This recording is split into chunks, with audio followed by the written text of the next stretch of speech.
Okay. Go ahead. Okay. Good evening, good day around the world. What's going on, people? We apologize for being a little late. You know how life can happen sometime. But in any event, we definitely welcome you. I'm getting ready to hit that post on Facebook to let you guys know that we are on Spreaker. We have the flyers. If you're friends with me, I have the flyers up on my timeline. We're live via Spreaker. I like to introduce myself. I go by the name of Jade. I'm one of the co-hosts, and the other co-host over here is Uno for Chit Chat Chew Show podcast. So I have now hit the post on my timeline. Again, we are on Spreaker live right now. Apologies in advance, but again, life happens, so we just have to keep moving forward.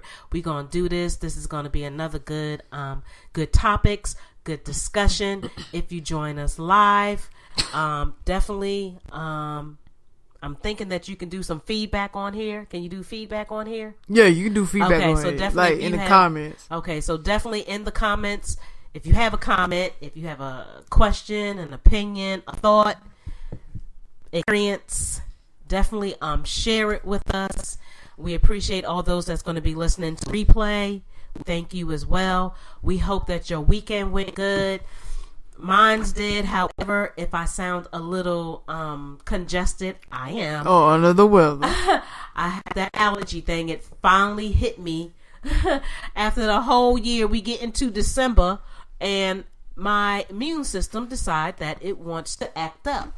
But the good thing, I know, and I'm trying these natural remedies, so hopefully that'll work. And also, I'm going to the doctor's tomorrow, so it's working, I guess, out in my favor. Just, to give a heads up to the doc what's going on with me. But we're going to jump into it. Typically, we're at 6, but we're starting a little behind. Don't hold that against us. So if you have anything to say, please, by all means, go ahead. Oh, no, I had nothing to say. I just want us to get right into it. So, of course, we're going to start with World AIDS Day because that's the center of attention tonight. And this is the month for World AIDS Awareness. So, World AIDS Day was this past Friday, December the 1st, was World AIDS Day. They typically hold that day for that. There's a lot of remembrance. There's a lot of stigma still behind it. There's definitely testing wherever you're at. I believe most states you can get tested. So if you just want to get tested just for your own clear conscience, please do. Wherever you may stay, know your status. It's know important. Your status. Know what's going on with you. Mm-hmm. Even if you're just in a monogamous, I hope I'm saying it right, a one-on-one. Yeah, you said it right. Definitely still just for the sake of yourself. That self-care that we talk about every show. Yes. And any show or anything that we talk about, we always incorporate self-care because it's very important. And especially if you have multiple partners, let's just keep it honest. Hey, everybody's not just doing one person. They're doing multiple people, and there's no judgment over here.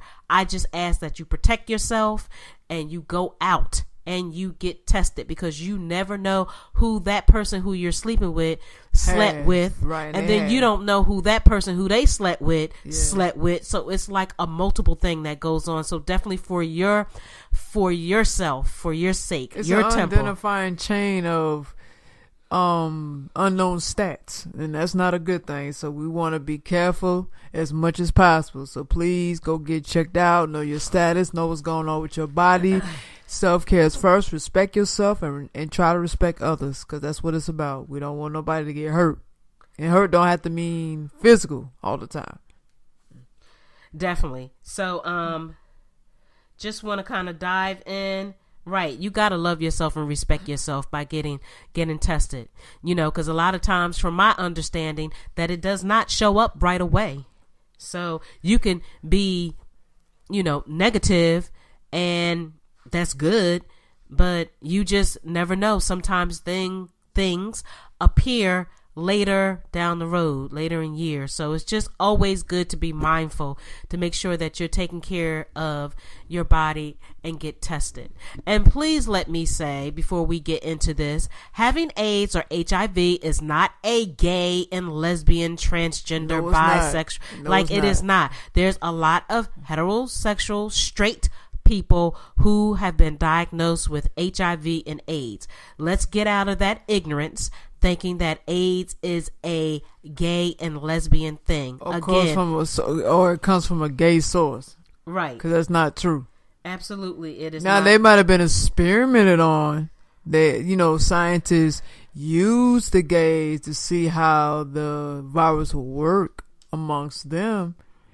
Especially them being in a lifestyle, they want to see what could happen. So when people saw that, they automatically assumed or thought that it was just a gay thing because they was the only ones getting infected at that time when HIV and AIDS first started spreading. Right, that's true. But true, very true. We were definitely, our community definitely was out there.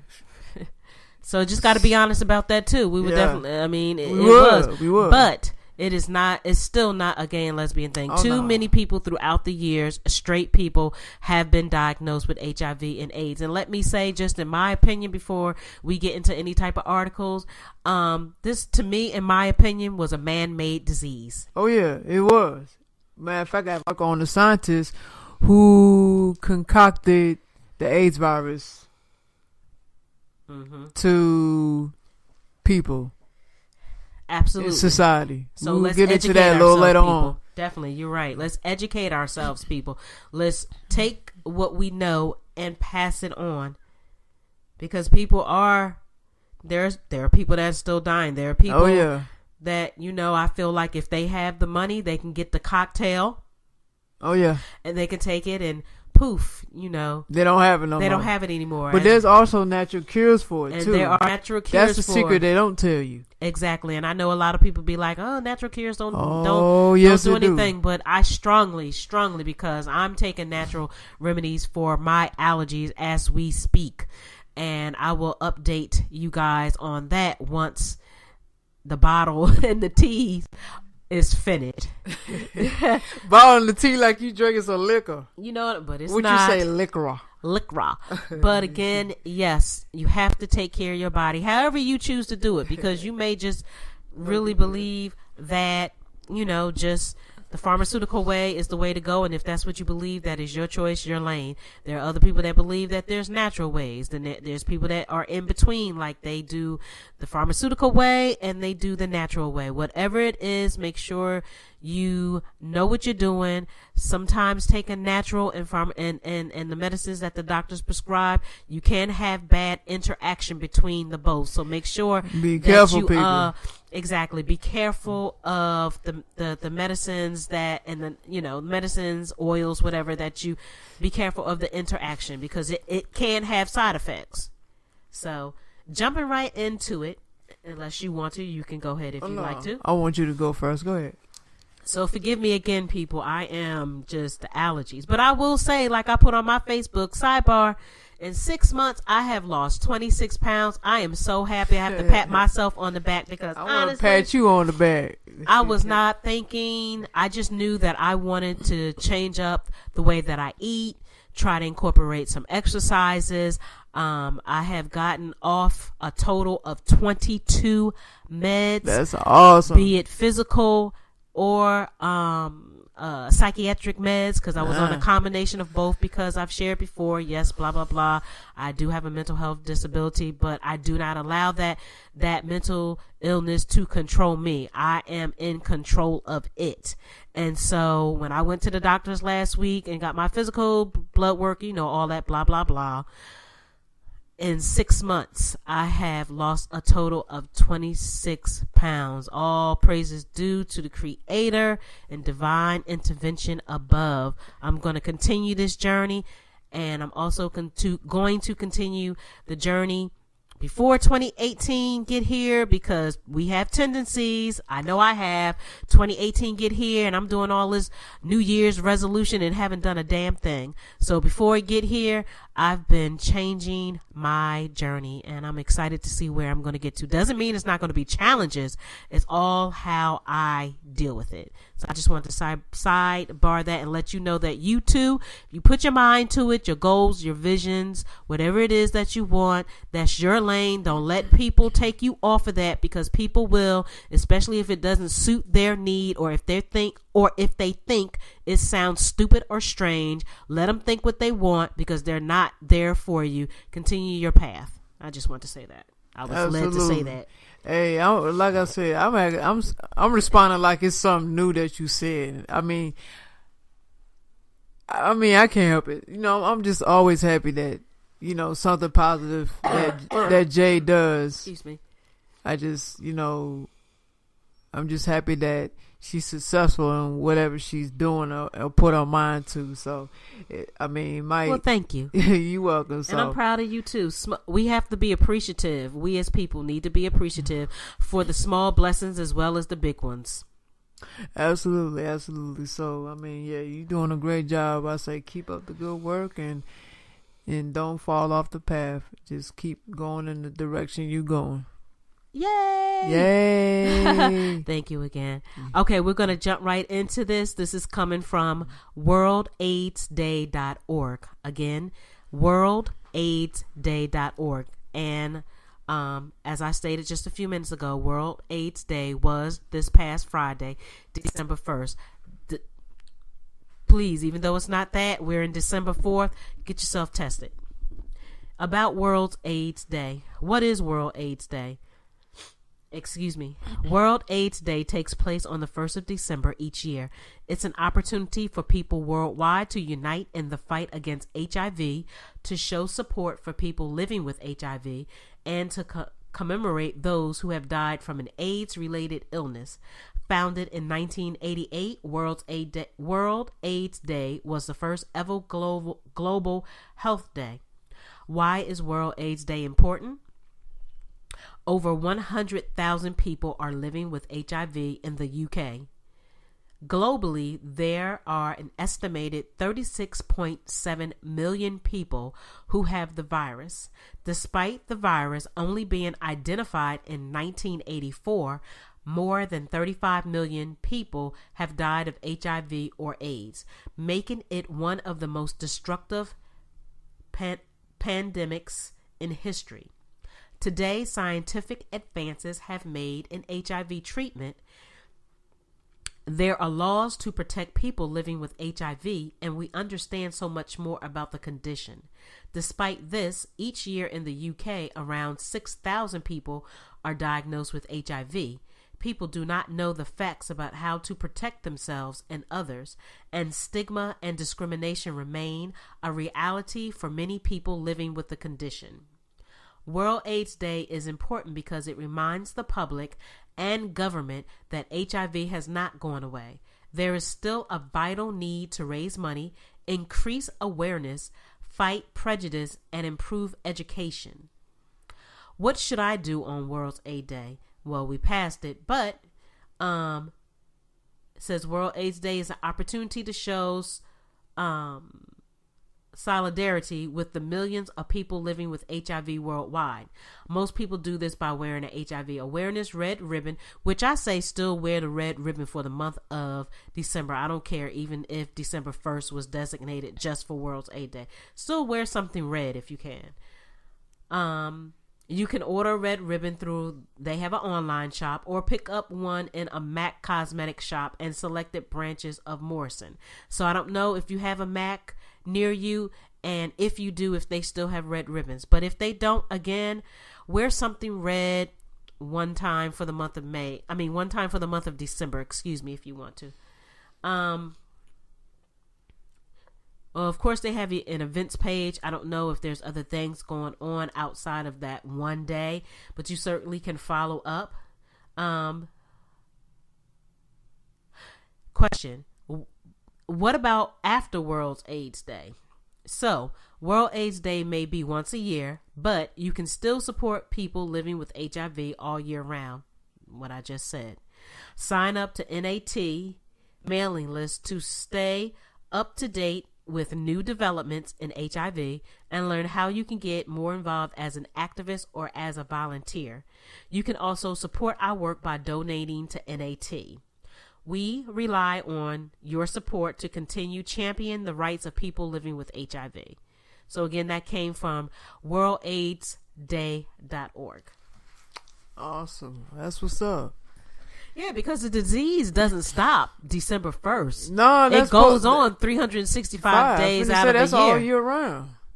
I mean, because people, you have all these cases of people contracting AIDS, or they live with AIDS, or they die from AIDS, and this is all year round. People are suffering with it, and people have to be aware of what's going on. What can they do to protect themselves from contracting it, and being more sexually conscious of who they sleep with. So yeah, it's not just for one day. It shouldn't be for one day.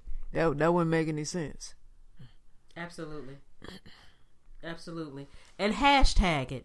Even though, again, we're past December the 1st, still hashtag it. Hashtag let's end it. Again, hashtag let's LETSNEND. Let's end it. Let's hashtag let's end it. People, let's stop being ignorant. And I'm just saying that in general, not pinpointing out anybody. I'm picturing the hashtag the way somebody would say it. Let's end it. Right. Sorry, y'all. I'm over here clowning. So yeah, definitely, because you have not only adults, older people, you have children that have been diagnosed with HIV AIDS. It's just not only just through sexually transmitted oral, it's through blood transfusion. It could be through birth. Exactly. So this has a wealth of information.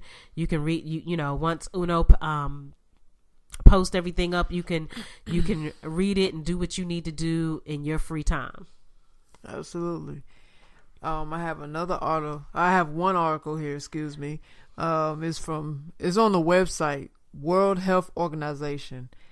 So they have their global health days throughout the year through this organization, but this article is titled World AIDS Day 2017.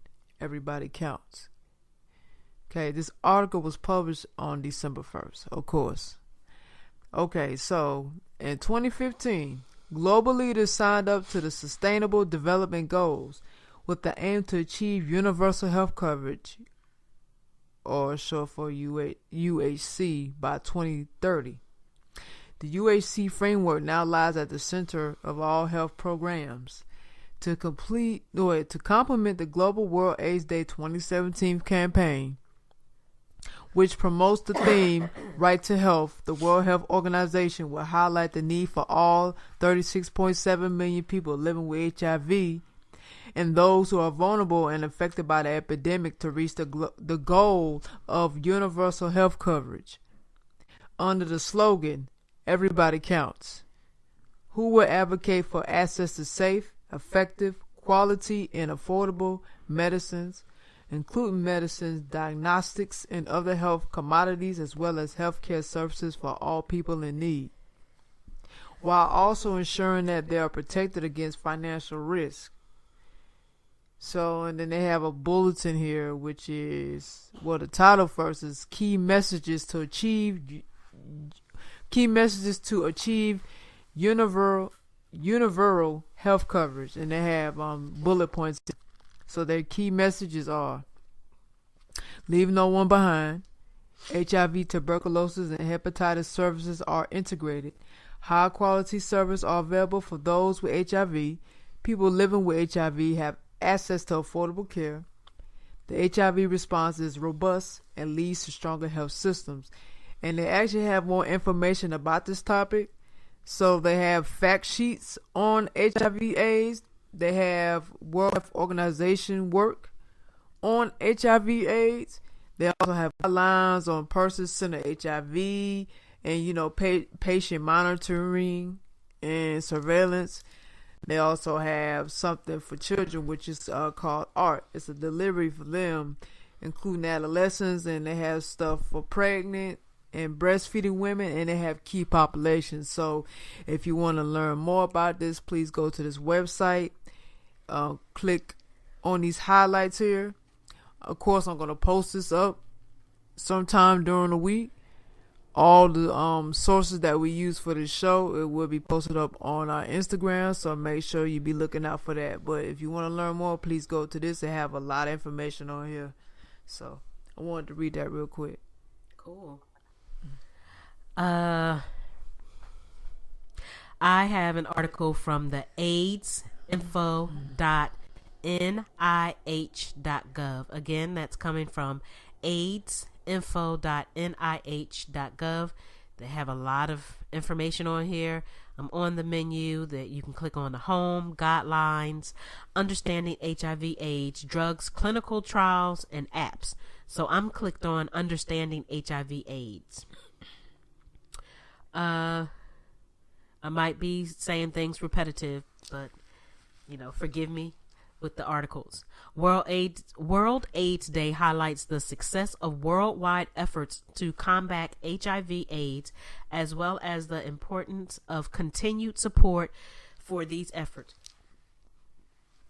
The Centers for Disease Control and Prevention, which is highlighted, reports that global efforts have resulted in 19.5 million people receiving antiretroviral therapy, short for ART, A-R-T, for HIV infection in 2016. Despite this progress, HIV/AIDS continues to be a significant global public health issue. According to CDC in 2016, an estimated 36.7 million people worldwide were living with HIV. About 1 million people died from AIDS-related illnesses, and 1.8 million people became newly infected with HIV. The ongoing progress to end HIV/AIDS is reflected in the information and resources available via the AIDS Info and Info SIDA, SIDA, that's AIDS spelled backwards, websites. AIDS Info HIV-related resources include the latest federally approved HIV/AIDS medical practice guidelines and related information in English and Spanish, tailored for people living with HIV. AIDS info assistance is also available by phone, email, or postal mail. Of course, if you want to learn more, you can browse the World AIDS Day webpage. And then I'm going to just read the titles. I'm not going to click on any of it because it's so much. So they have one where if you go to the U.S. government observes World AIDS Day, they have the CDC webpages, hiv.gov, healthfinders.gov, and U.S. Department of Veterans Affairs webpages. Also, if you want to read further on information, they have the HIV-related information and resources from AIDS Info. They have federally approved HIV/AIDS medical practice guidelines, searchable database of HIV-related clinical trials, information on food and drug FDA approved and investigational HIV-related trials, or HIV-related drugs, HIV/AIDS related resources, including fact sheets, infographics, and a glossary of HIV/AIDS related terms, AIDS info guidelines, drug database, and glossary apps. AIDS info health information specialists are available to answer your HIV related questions and help you find information on the AIDS info and Info SIDA, SIDA websites. Or you can also call this toll-free number, 800-448-0440. Again, 800-448-0440 for assistance in English or Spanish.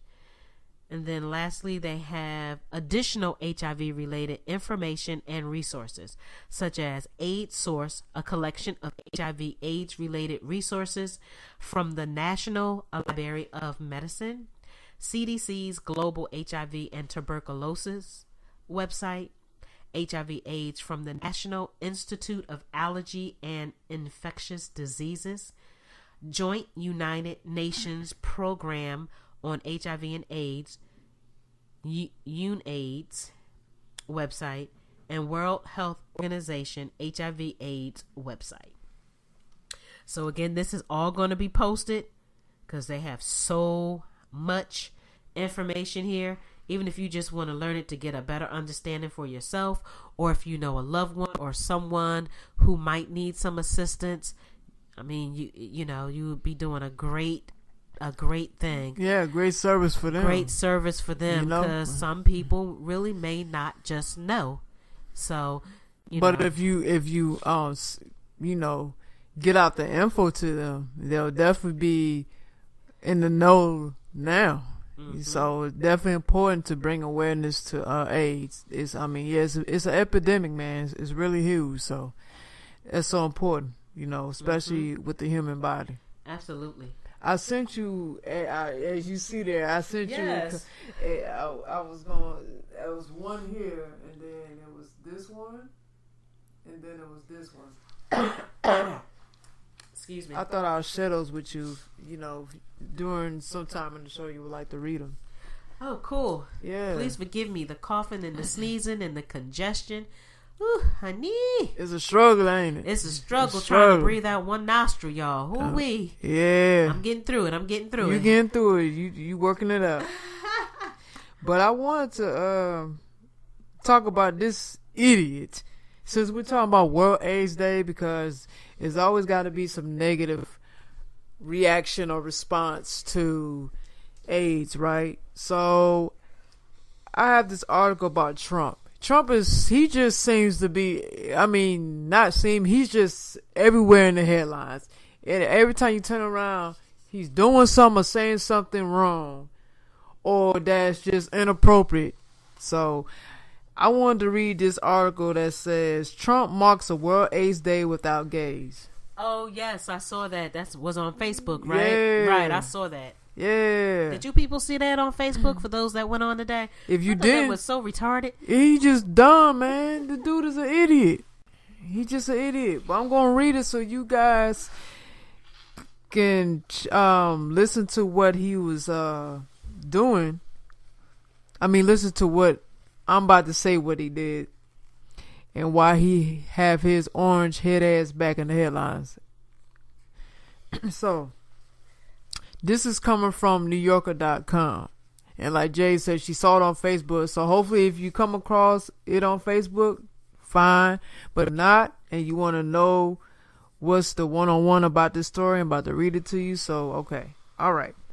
On January 27th, President Donald Trump issued a statement on International Holocaust Remembrance Day, which marks the anniversary of the liberation of Auschwitz-Birkenau. American presidents customarily issue statements on this day. Trump's was a little shorter and a lot vaguer than those of his predecessors, where Barack Obama had paid tribute to the 6 million Jews and millions of others murdered by the Nazi regime. Trump referred to the parish, quote unquote, where George W. Bush referred to lives taken as a result of a racial ideology that embraced a national policy of violent hatred and bigotry, and specifically mentioned anti-Semitism. Trump spoke of the poverty and horror inflicted of innocent people by Nazi terror. On November 30th, Trump issued a proclamation declaring December 1st for AIDS Day. It was modeled closely on the previous year's proclamation by President Obama, but it was a little vaguer and a little shorter. In particular, the following sentence was missing: gay and bisexual men, transgender people, youth, black and Latino Americans, people living in the southern United States, and people who inject drugs are at a disproportionate risk, where Obama had talked about the threats of stigma, discrimination, and the need for treatment and prevention. Trump said, we pray for all those living with HIV. The vagueness of Trump's Holocaust statement struck me as distinctly familiar. It reminded me of the way the Second World War was taught in the Soviet schools, with nary a mention of the Jews. Concentration camps and death camps seem to have contained some portion of the indistinguishable mass of humanity, faceless and nameless. Any attempt to memorialize the Jewishness of the victims of Nazism was a form of dissidence. The Soviets' de-Judification of the Holocaust stemmed only in part from the state's policy of anti-Semitism. More important, in Soviet history books, one totalitarian regime was writing the story of the destruction wrought by another. For both regimes, making people anonymous in death was a key instrument of state terror. Writing of concentration camps, Hannah Arendt said, in a sense, they took away the individual's own death, proving that henceforth nothing belonged to him and he belonged to no one. His death merely set a seal on the fact that he had never existed. One might imagine that Trump's totalitarian instincts are so strong that he or whoever is writing his speeches knows to hollow out the words that refer to death and human suffering, rendering them anonymous. Certainly, this process appears to be intentional. But there is probably a simpler explanation. Most likely to the ear of the current administration, any mention of a specific group of people, Jewish, gay, bisexual, transgender, young, black, Latino, and many others, smacks of identity politics. Indeed, George W. Bush was equally vague on the identities of those affected by AIDS, though in his proclamations he was far more forceful and specific on his administration's work to combat the epidemic. Not only do Trump and his supporters disdain what they imagine to be identity politics has been maligned for costing the Democrats the election. Looking at Trump's anonymized references to two of the last century's great tragedies should serve as a reminder of the purpose of identity politics: to restore humanity to people rendered invisible in politics and history. Identity politics insists that every person is neither alone nor undefined. Identity politics stems from a fundamentally democratic impulse to resist the kind of violence that turns groups of individuals into an undifferentiated mass. So that is the story in the article, giving you a summary timeline of Trump's proclamation and the way he approached it, and how he didn't fall in line with the predecessors before him and the politics that followed a certain way in the proclamation. So this guy's an idiot. He just says stuff to say stuff and not thinking it through and how it can affect people. So he's not a person that's sensitive to people's feelings, and that's why he has so much hatred, because he's offended everybody. I don't care what sexual identity you is. I don't care what you're going through, what you suffer with, what's your race, what's your nationality, your class. Yeah, this guy's a fucking idiot. Yeah, it's like if you don't fall into what he's about, then you're nothing. You're garbage to him. Right. And again, yeah, they need to impeach him, but then if they do that, look who is to follow up with him. Mike Pence, ain't it? Yes. If we need that, but you know what? It is what it is. It's just gonna have to happen anyway. Right. If Trump gets assassinated or he gets impeached, and Mike Pence come in, far as stepping up as a president, then things have to just play out the way it's gonna play out. It's out of our control. Unless we're gonna overthrow the government, then we just have to deal with it. But in the meantime, as a humanity, as a whole, you just need to be doing your part in the world to make it better. What is your purpose here?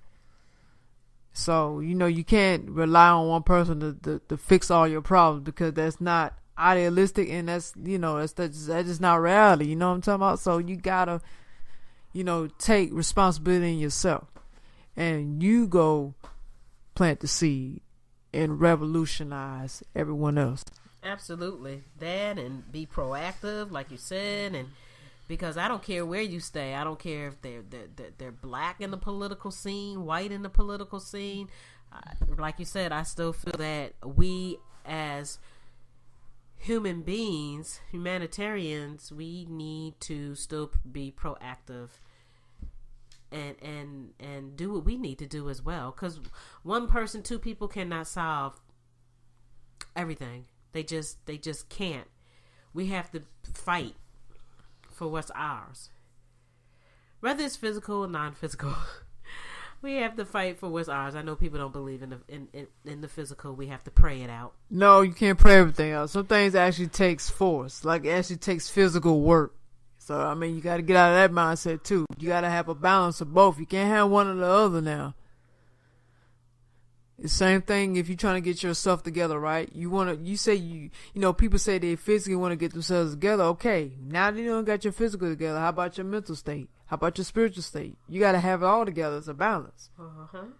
And that applies to yourself. Absolutely. But with Trump, man, saying what he said as far as World AIDS Day and just making it his own and rearranging it and having his own twist on it and trying to change it and make it something else, like, yeah, that is disrespectful, man. You know, it's nothing to play with. It's not funny. Absolutely, it's not. Excuse me, y'all. Had to clear my throat. Had something in it. Oh, that didn't sound right. That didn't sound right, but that's what it is. Yeah, you're right about that. Like, he just is so far off. There's just so much stuff about him that he should have been impeached, in my opinion. But it's just kind of lingering on, I guess, for certain reasons, for the higher ups. But I really don't think he's gonna. Even the higher ups gonna get sick of him. Oh yeah, because he's definitely stepped outside of that rim. Right, he's totally and he's doing what he want to do. Mm-hmm. So I'm not really sure if he's going to be serving 4 years. Nah, I don't know if he's going to make it to 4 years. Nah, to a 4-year term. Nah. Have y'all seen that Simpsons episode where he got assassinated? He's laying in the casket. This is a Simpson episode now. Now they're giving you predictive programming. So y'all pay attention now, okay? And that's all I'm gonna say. Because you know when they put stuff in cartoons and movies, certain things do come to pass, some things come reality, and some things come true. So just be mindful, be aware of that. Pay attention, because it's not in there just to be in there. It's not for entertainment. Obviously, there's a reason why it's in there. It was intentional. Yeah, that's true. Everything's not fake. Like I always say, there are things that have truth to it. Whether you want to believe it, admit it, watch it, it does. So yeah, just kind of be mindful. That's all I can say. Yeah. Sorry. Excuse me. She making it through, y'all, so bear with us. So I have this article that Uno sent me from 3news.com. I'm curious thoughts if you're listening now or when you listen to the replay. Again, that's coming from 3news.com. Doctor claims he has the cure for HIV/AIDS in 5 days. Wow. Right. Wow. A Ghanaian doctor, Samuel Atu Dukan, says he has the remedy for the deadly HIV, which he claims can flush out the virus from the human system in 5 days. People have claimed to have discovered a cure for the dreadful disease HIV/AIDS over the years, but they turned out to be false and designed to mislead innocent people. Orthodox medicine has failed to find a cure to this disease. Being a viral disease, it can be passed on to another person through several means, such as a sexual intercourse and blood transfusion. But Dr. Samuel Atu Dukan insists that HIV/AIDS is an evil disease which can be bought for anybody's, irrespective of his status or creed. Speaking to 3news.com, He stated that he has had some successful trials on patients in South Africa and believes he would soon be able to introduce the treatment in Ghana. The cure of HIV has been a burden for over the years. Since 2006 it was discovered. There is a dangerous virus that the world needs to kick out completely. I am able to cure HIV within 120 hours, and that is within 5 days, and I have a report with me. I have a traditional center where I treat people, and that is a different thing from the research I conducted in South Africa. There are 2 reports I have, and they contain evidence of 2 reports from 2 different people I cured from HIV. We have a system to smoke the virus from the human body. That is why they say there is no known cure, because when you take the ARVs, the viruses run through the tissues and it's difficult to detect them. The drug I have is not on the market yet, but it's being tried in South Africa. But the process of getting it on the market is with the Food and Drug Authority, and we are still on. I'm just telling the world about what we have been able to achieve as far as our research is concerned. And that's coming from the Dr. Samuel Atu Duncan. And so he has, one person left him a response, or he replied. He says, if you really have a cure, be a man of God and share it with the world. Can you imagine saving possibly millions of lives, including innocent infants and women, through sexual intercourse? Don't let money be your guiding force, but your love for all mankind and your key to everlasting life because of your sharing.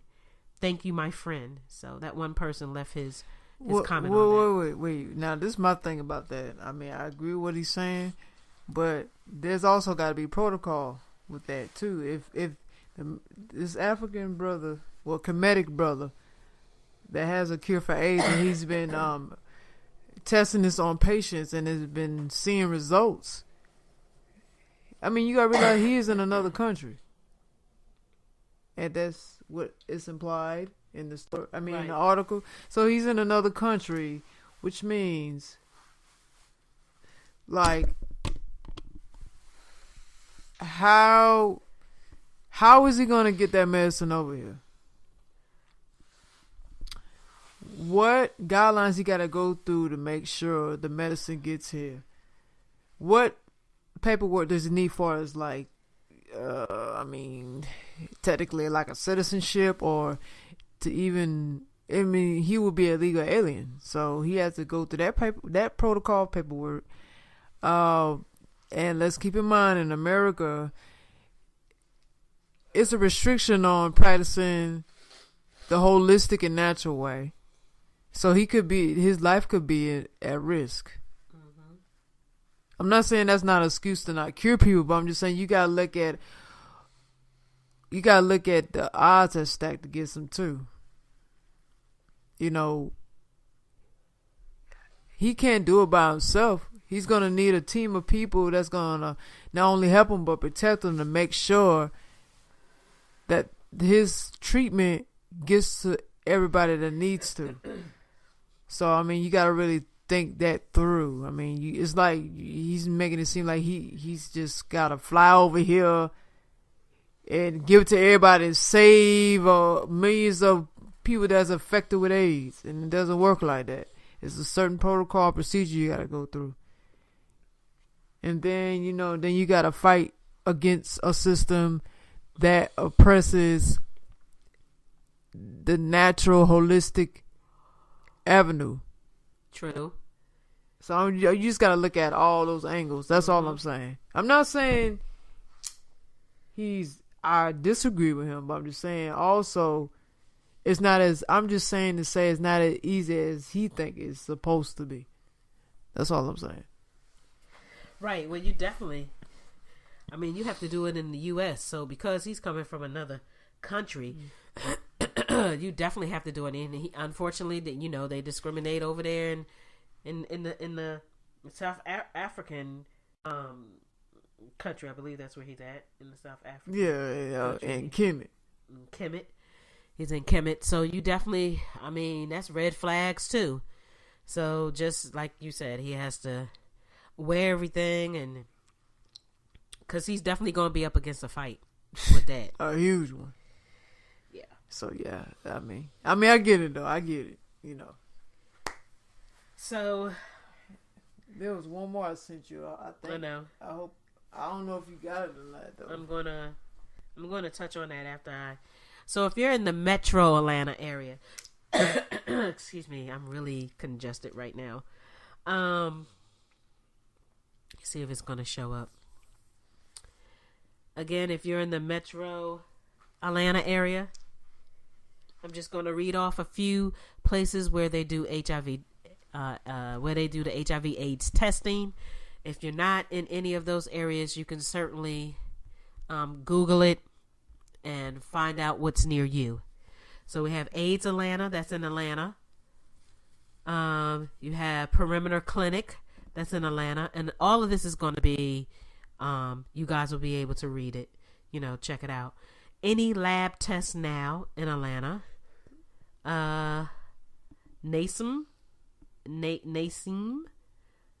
is spelled NAESM Inc. That's in Atlanta. Someone Cares Inc. of Atlanta, which is in Marietta. Sister Love, which is located in Atlanta. Positive Impact Health Centers, Decatur. Women's Clinic of Atlanta, Decatur. Any Lab Test Now, Sandy Springs. HIV Intervention Project, which is HIP Atlanta, which is in Atlanta. They have A. Gwinnett / Rick Crawford Clinic in Duluth. In Town Primary Care, which is Atlanta. Any Lab Tests Now, Marietta. And Empowerment Resource Center, which is in Atlanta. And I just kind of Googled this and they came up with these few. But if you're not satisfied with any of these, or for whatever reason, if none of these are near you, then I say if you have a primary care physician, a PCP, just ask your doctor, he or she, to give you a HIV/AIDS test. I doubt if it's costing extra. You can just get tested. HIV, AIDS, chlamydia, gonorrhea. I mean, hey, listen, when my doctor asked me, I said, yeah, test me for everything. Because I'm secure enough, but still, you just never know. And because have been raped in the past, I get tested. I have no shame. I do. And it's come back negative. Blessings above. But yeah, why not? It's your body. You should know. So I just wanted to say that. You did give me something else, which I'm getting ready to read. Do I want to read that one? I want to read that one. Of course you would. Yeah. Of course you would. So this is coming from Quartz, but the way that they have it is QZ.com. And it says, why it's important to remember that the Rosa Parks of the gay liberation movement was HIV positive. She was the Rosa Parks of the gay liberation movement, a black trans woman who stood as one of the vanguards of New York City's Stonewall riots. Marsha P. Johnson should be regarded as an American icon, and in some regard, she is, as highlighted in a new Netflix documentary, The Death and Life of Marsha P. Johnson. Let's check that out. Now, I actually believe that they had something like that at the Auburn Library here in Atlanta. They had a documentary on her. Whoa. And I didn't get a chance to see it. If it's on Netflix, we can catch it. Netflix or Hulu, check it out. It's called The Death. Catch it too. Absolutely. So it is on Netflix. The Death and Life of Marsha P. Johnson. The film explores her life and unseemly death in a riveting, hyper-sensational manner, reminiscent of a true crime drama. But a close viewing of the documentary reveals a curious omission by the filmmaker David France regarding one of the most important aspects of Johnson's life at the time of her death. She was HIV positive. Though it is fantastic to have a mainstream documentary on Johnson, France's film has been met with significant criticism from within the LGBTQ community. I've really congested people. For those unfamiliar with Marsha P. Johnson, she was known as the mayor of Christopher Street in New York's West Village neighborhood. I remember her. When the gay liberation movement burst open in June of 1969, Johnson was at ground zero, launching the Gay Liberation Front, and later in 1972, the first ever shelter for gay and trans youth, Street Transvestite Action Revolutionaries, which is short for STAR, S-T-A-R, Star House, with Sylvia Rivera. Johnson was known as a spirited, kind and caring person throughout New York City's LGBTQ community. Throughout her life, she never shied away from standing up for equal rights. Therefore, it was an incredible shock to the community when, after missing for 6 days on July 6, 1992, Johnson's dead body was found floating in the Hudson River by the West Village piers. At the time of her death, Johnson was 46 years of age. Wow. The main criticism of the film, on which much has already been written, is that David France appropriated the idea and content of the film from artist Renee Gossett, who is herself a black trans woman, and her collaborator Sasha Wartzel. Instead of aiding Gossett and Wartzel to obtain a platform to complete the documentary that they had been working on, titled Happy Birthday Marsha, France took their ideas and used his platform to make the film himself. This is absolutely a problem, one that seems to repeat over and over again. I don't know how much longer I could do this. However, more careful analysis of the documentary reveals that France omitted Johnson's HIV status as well. Excuse me. This is something that has significant harmful impacts on marginalized communities where increased rates of HIV infection is a growing concern. After viewing the film, one is left wondering why France, the director of the Oscar-nominated HIV/AIDS documentary How to Survive a Plague, includes the fact that at the time of her death, Johnson was living with HIV/AIDS, or that she was a member of the revolutionary HIV/AIDS activist group AIDS Coalition to Unleash Power, which is ACTA. As an organizer and a marshal, this omission has significant implications. Via the erasure of this component of Johnson's identity, France validates and sustains ignorance of the immense rise in HIV infection rates within minority communities in the U.S. Let me see. Okay. So let me just see what else they have, because it is quite a bit. I'm going to try to read down at the bottom because it is a lot. It is a lot, and we do have to cover another topic.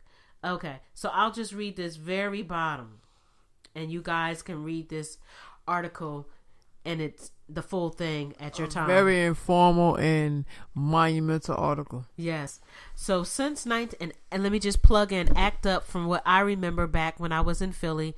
And no, you don't have to have a HIV/AIDS status. You can just be an individual who's an ally. Yeah. So that's what I was, an ally. I did so much activism and advocacy in Philly. You really think you something? And California, putting that plug in too. I was part of the ACT UP in California too. I think So in San Francisco. Okay, no, I ain't doing nothing. You really think you something? I ain't doing nothing. Since dropping plugs, right? Since 1988, I'm reading at the bottom because there's a lot of article. Since 1988, December 1st has been designated as World AIDS Day by the World Health Organization. The day is intended to commemorate and raise awareness of the impact of HIV/AIDS throughout the world. I urge us to take up the call put forth by Silence Equals Death over 31 years ago by recognizing that HIV/AIDS is still a major problem within our society. And due to the erasure of accounts and narratives, especially those of HIV positive persons of color, and increasing loss of LGBTQ cultural and community spaces, HIV/AIDS is progressively becoming a disease that many have to work through in isolation. So it affects all LGBTQ community, the straight community. So there's progress, I think, that definitely has been made, but it's still more progress that needs to be made. Oh yeah, I mean, there's no race too. I mean, it has no race. It affects everybody, like you said, black, white, Asian, Latin. Right. You know what I'm saying? All across the racial board. So not just blacks, all colors, all shapes, all sizes, all ages. Even age groups, all age groups, every last one age group, from a baby to an older person. Absolutely. Did you have anything? Yeah, I got some. Okay. I got a rap about World AIDS Day. Y'all want to hear it? Would you like to hear it? Yes. Look at you. You rocking back and forth. Yeah. I'm so congested. It's so hard right now. No, I'm just messing. I ain't got no raps, y'all. I ain't rapping. Okay, I took a break from that. So, but one day you will hear something from me. But when I do, you won't even see it coming. So I just leave it at that. All right. So back to business. I do have an article called. Well, I actually want to read two. But this first one is destroydiseases.com. It's brief because I don't want to get too much into much with this article, because it's more of a visual based article, but it does have some written information in here, so I would like to read that. It says, cures for HIV begins with a natural HIV cure, which is an herbal cure for HIV. And here it says, learn how Dr. Robert Gallo, which I was going to read on him. I have an article. Helped create HIV for biological warfare and how he lies about it. You need to understand where HIV came from. And they have a video about it on this website. And also down at the bottom it says, learn the best natural ways in the world to fight HIV. And you can watch the video about how to fight HIV. And you got to understand what to do. So basically it shows the real truth behind being healthy and how to reverse many other diseases. So that depends on your diet. It's also discussing how, it being crucial to eat properly, because I feel like that is a key thing to eliminating a lot of diseases and viruses and bacteria, okay? But if you don't know how to eat properly, then you're going to be lost, so. But here it says, this part that stands out, it says the power of combining raw fruits and vegetables and drinking them on a daily basis is a huge step to reversing most diseases naturally, which is how you really want to go, the natural way. Now, if you do the conventional way, by all means, if it works for you, if you feel that's comfortable for you, then so be that. But, trying to be open to a natural way won't hurt, just to see what it does. You just never know. But natural is the way, because the Creator puts everything on this planet for a reason. And if he puts plants, fruits, vegetables, medicines, natural medicines on the earth, people should make use of them. Heal yourself. But like I said, hey, I'm pro everything, so whatever works for you, works for you. But I want to just put that out there. So, on this website, you can also learn how to keep a balance of omegas and not eating processed foods. You know what I'm saying? So, of course, we gotta eat right, y'all. You know, I mean, that's just the right thing to do. I know it's hard for a lot of people. People struggle with that because they so conditioned to eat a certain way and their body's accustomed to that. Then they have to reprogram their minds and then change their diets, and then the body got to get used to that. But it's all a mental thing. So, you know, the time is to start now. Caring about your body. Self-care first. Okay? Now, the article also speaks on. I'm going to read what it says. By the way, HIV is a lipid-coated virus, just like many other viruses. This means that it has a protective shell-like coating. Once that protective coating is broken, it opens up an opportunity to attack it. Pure oregano oil and super strength olive leaf extract can be your army, along with following a specific diet. HIV resides in the middle in the turquoise color in the photo below, and they have a photo of how the HIV resides in your system, in your bloodstream, okay? And HIV stands for Human Immunodeficiency Virus, okay?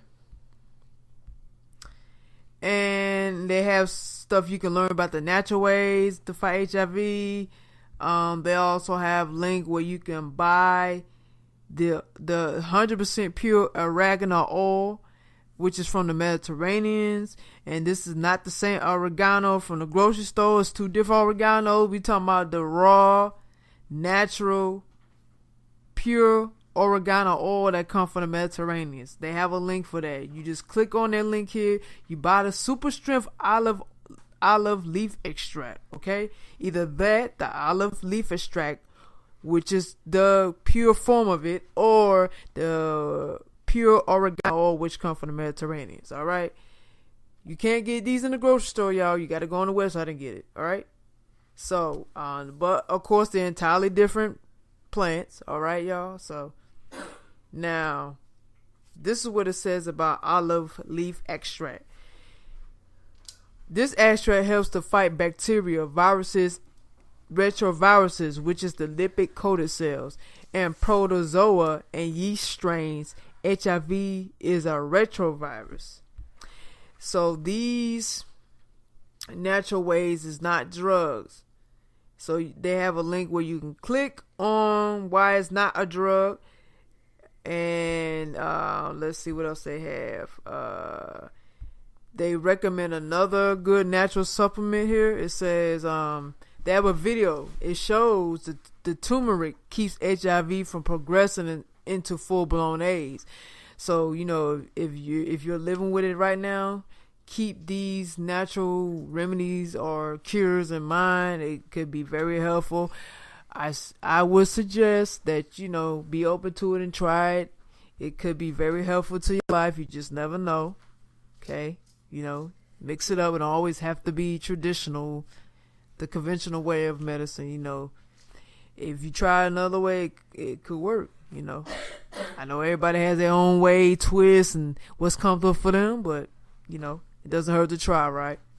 So, all right, so it says here, a turmeric supplement that contains curcumin fights 30 different types of cancers. That thing there awesome. You heard it said fights 30 different types of cancers. This is some serious supplement. This is a serious supplement. Okay. Now, turmeric is not even as powerful against pathogens as super strength olive leaf extract or pure oregano oil. But again, you know, of course they said it stops the progression of full-blown AIDS. All right. Now olive leaf extract helps to fight bacteria, viruses, retroviruses, and protozoa and yeast strains. And we know that HIV is a retrovirus. And they have links to where they show how the toxic vaccines alter your body. Okay, they have 3 different links. So please click on those if you want to know more information about that. Even just these natural supplements or natural ways that they recommended for you to try what works well on the body.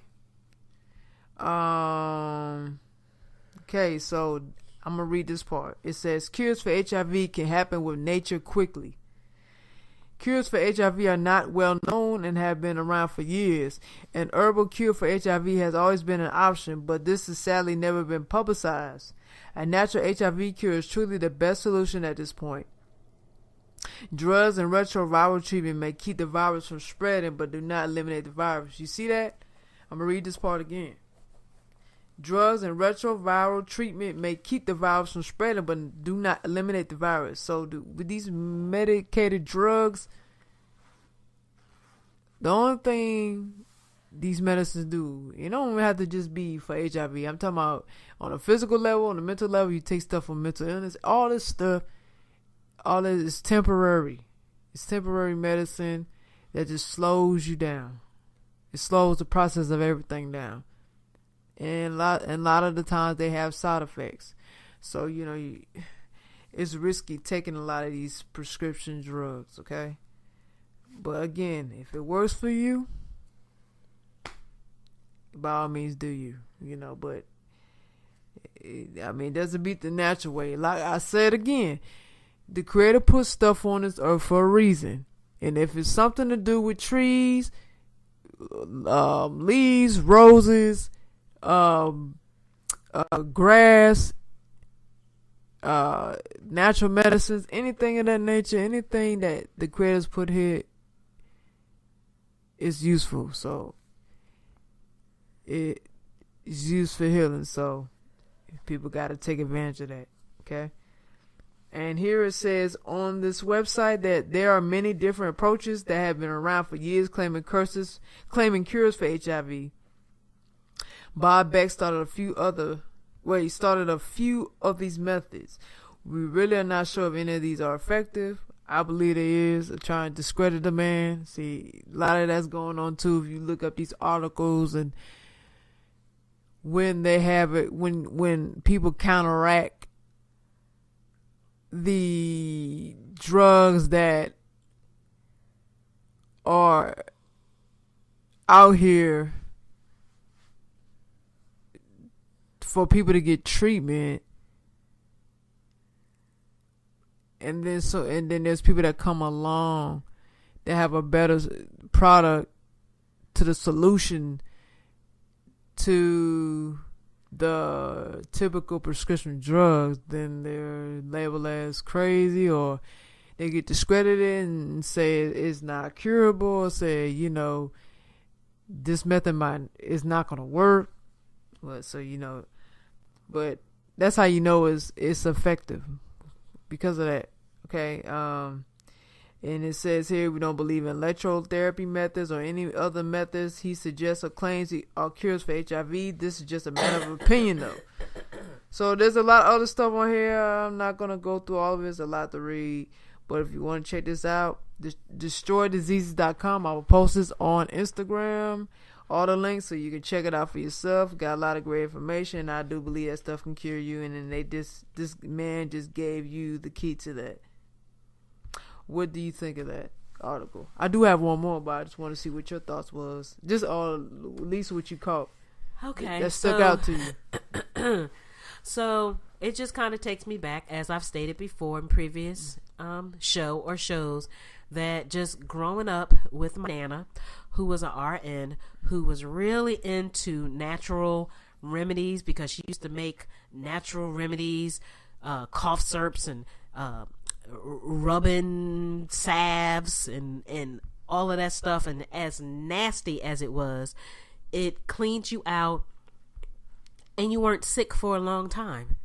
I can even remember my mother back when she was really more into natural healings. Like, I can remember her giving me a spoonful of Vicks back into the day. Like, if I had like a chest cold, or if my chest was tight back then, a spoonful of Vicks, and I'm telling you, it opened it up so quick.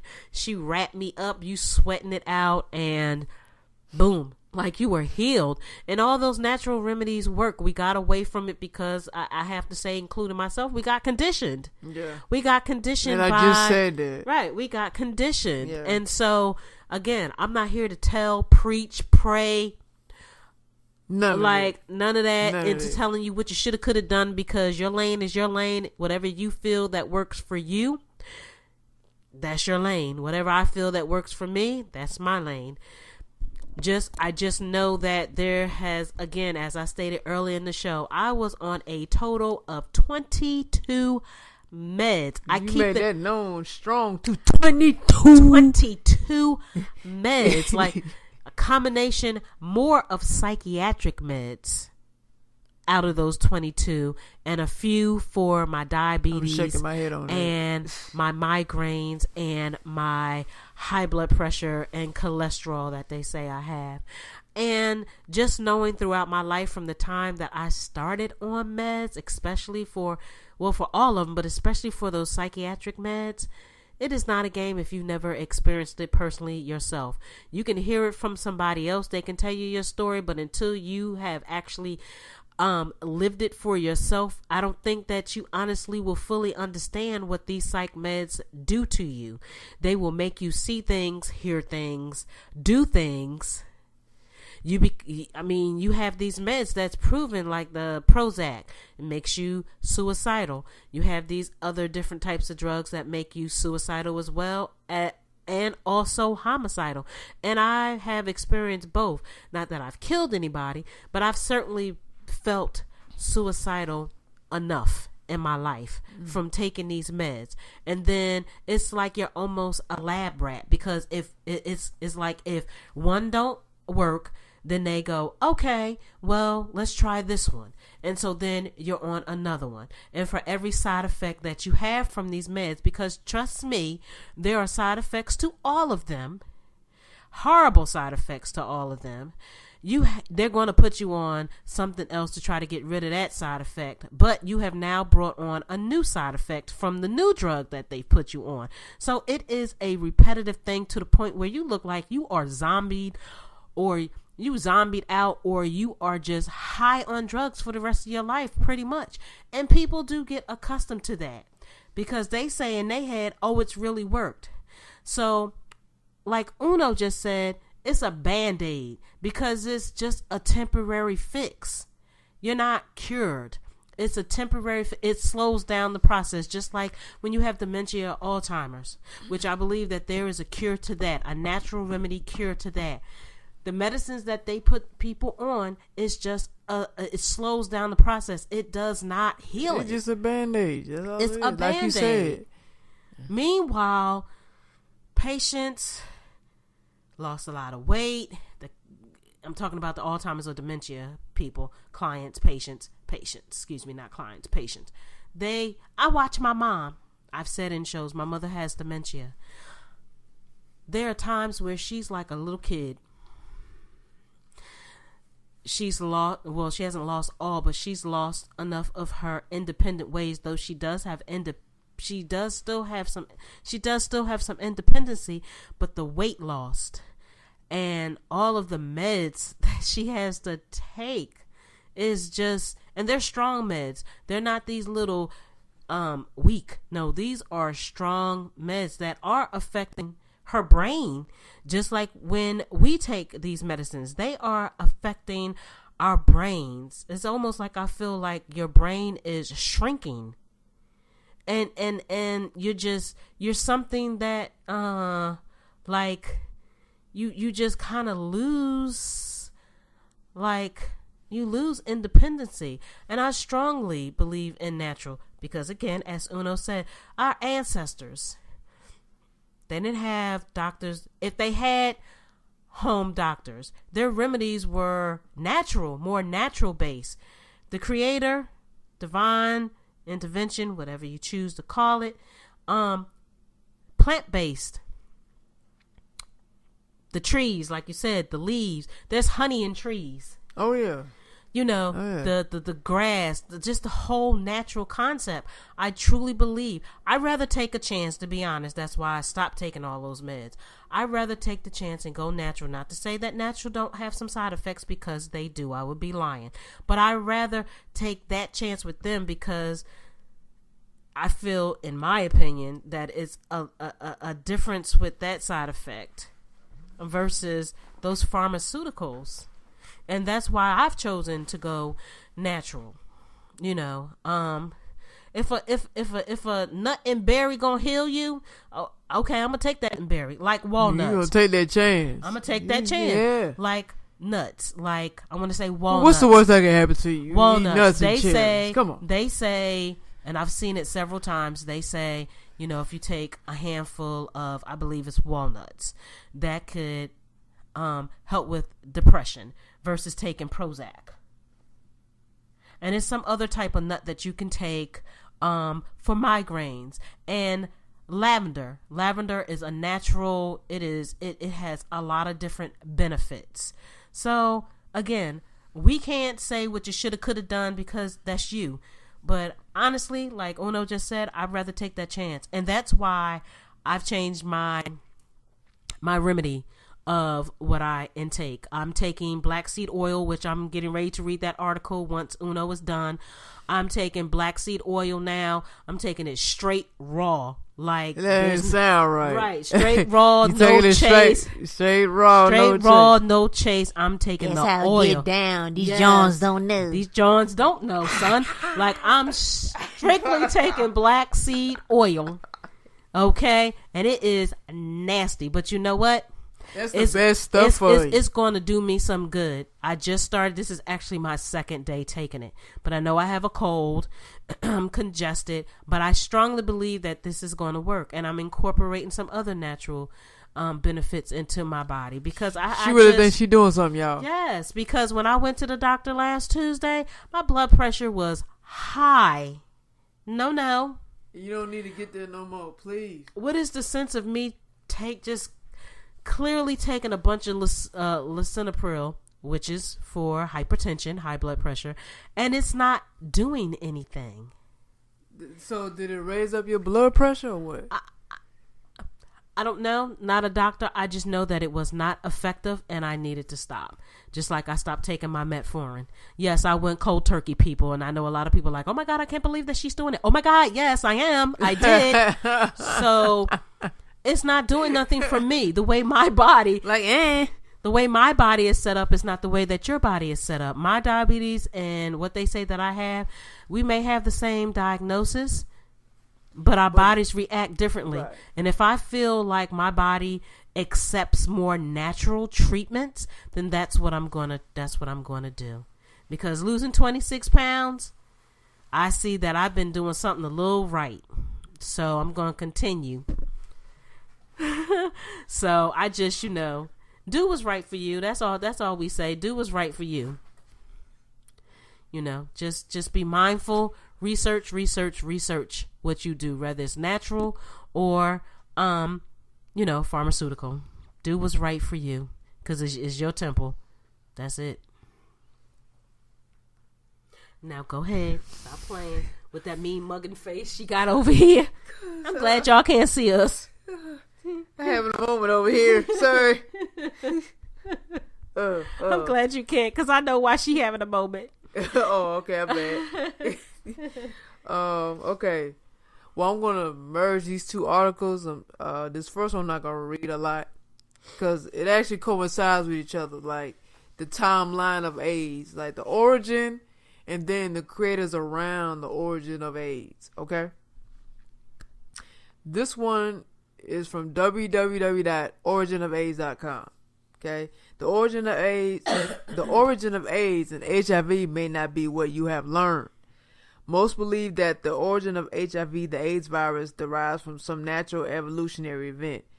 Key among these HIV origin theories, is so-called cut hunter theory, in which a human, allegedly African native, received a bloody wound or infected splash while preparing a chimpanzee carrying a similar virus.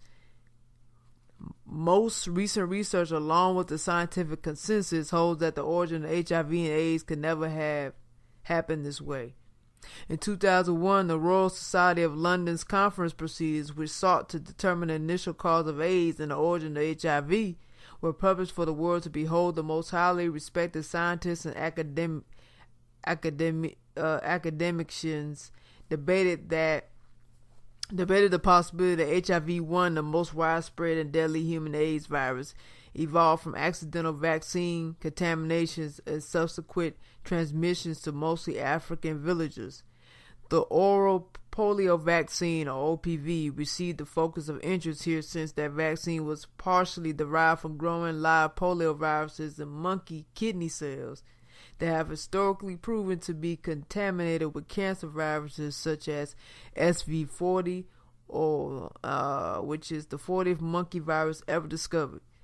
This virus, like HIV-1, is currently linked by medical scientists to widespread human cancers. By the end of the symposium, the esteemed delegates concluded HIV's origin in AIDS was not likely to have come from polio vaccine transmissions, as chimpanzees were not proven to have been used during the manufacture of this vaccine. The hepatitis B vaccine was not considered by this esteemed gathering. Suspiciously neglected, this vaccine was produced in chimpanzees during pilot testing conducted in New York City among gay men in Central African villages between 1972 and 1974. This was precisely time for the emergence of AIDS in these exact demographically distinct communities by the late 1970s. The fact that this fact was neglected proves shoddy signs or gross negligence at best. Importantly, among the most respected of all HIV's origin theories, the U.S. government's chief DNA sequence analysis at the Los Alamos Laboratory in New Mexico, Dr. Gerald Myers reported with his colleagues that the origin of HIV could not have begun with cut hunters, or other single isolated cross-species transmissions called zoonosis. He reported that genetic sequencing studies proved some punctuated origin of AIDS even took place during the mid-1970s, giving rise virtually simultaneously to at least 10 different HIV clades or genetic subtypes associated with 10 different distinguishable AIDS epidemics in Africa alone. The most likely cause of this widespread bizarre zoonosis was some man-made event involving chimpanzees. So that's a little bit of that story. Now, he just said the keyword man-made. So with that being said, I'm going to go to this next article. Because there, like I said, there was scientists and there was experimenters involved in spreading the HIV AIDS. So I have a guy here named Robert Gallo. This is coming from exposingtruth.com. The headline says, "Did Dr. Robert Gallo create HIV AIDS? Because it is a man-made disease." Of course, all y'all know that. All right. A site run by a friendly and reasonable, honest woman I know recently reposted a text titled "The Man Who Created AIDS, Robert Gallo." The text went super viral, over 80,000 shares on Facebook alone. Once I read it, I was aghast at how much misinformation, how many scientifically illiterate statements were in the text and attached video. I wrote her explaining my reasoning, and she immediately agreed to take the text. It still exists on other less responsible sites. Unfortunately, a large part of the damage has already been done, and that, among other articles, has helped foster the continued existence of a completely unfounded theory based primarily on not understanding what a patent is in molecular biology. A patent on Ebola or HIV is not the same as a patent on an engine, whereas the engine's patent is reserving the production of that type of engine to the patent holder. A patent on HIV or Ebola is a patent meant to specify how the virus was isolated, how the genotype was determined, and what the consensus genotype is. In biology, you can patent things you found to concretely identify that component, potentially for use in a more complex system later. Keep in mind that you can even patent seeds obtained from cross-pollination. The patent does not mean the species was genetically modified in the laboratory. The same way a patent on crossbred species does not mean it was created in a lab. A patent on the virus genome does not mean it was created in a lab.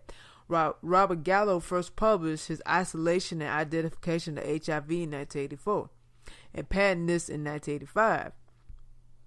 After older blood samples were then analyzed in a search for this virus, it was then found in the past it didn't suddenly occur in the 1970s or 1980s. Despite the claims of the article whose damage I am working to undo, the earliest samples of HIV-positive blood did not originate from New York homosexuals from the 1970s. Did you hear that? The earliest samples of HIV-positive blood did not originate from New York homosexuals from the 1970s, but instead date back to 1920s Congo. The virus most certainly did not originate from biological weapons programs, which are only today become advanced enough that creating such a virus is even theoretically possible, which I agree to. I don't believe it originated from no biological weapons programs because that's two different agendas. So I don't see how that's equating with the medical side. I mean, just we talk about experimentation and seeing how it would react to humanity, but you don't want it to be too forced, or have the society in uproar. So you would want to be discreet with something like this. I mean, HIV/AIDS. So that's why I agree with that sentence this person wrote about. They were most certainly not advanced enough in 1920 or even 1960. I have to disagree with that, but okay.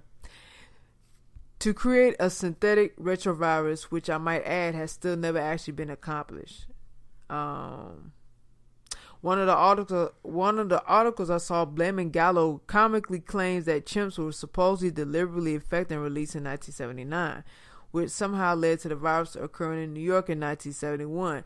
The viral Gallo Did It article that I convinced my friend to take down had an embedded video where a man explains over dramatic music that HIV was created through combining lymphoma, leukemia, and carcinoma viruses. I literally burst out laughing because none of what he listed was a retrovirus or even a virus, and cancer has literally nothing to do with HIV.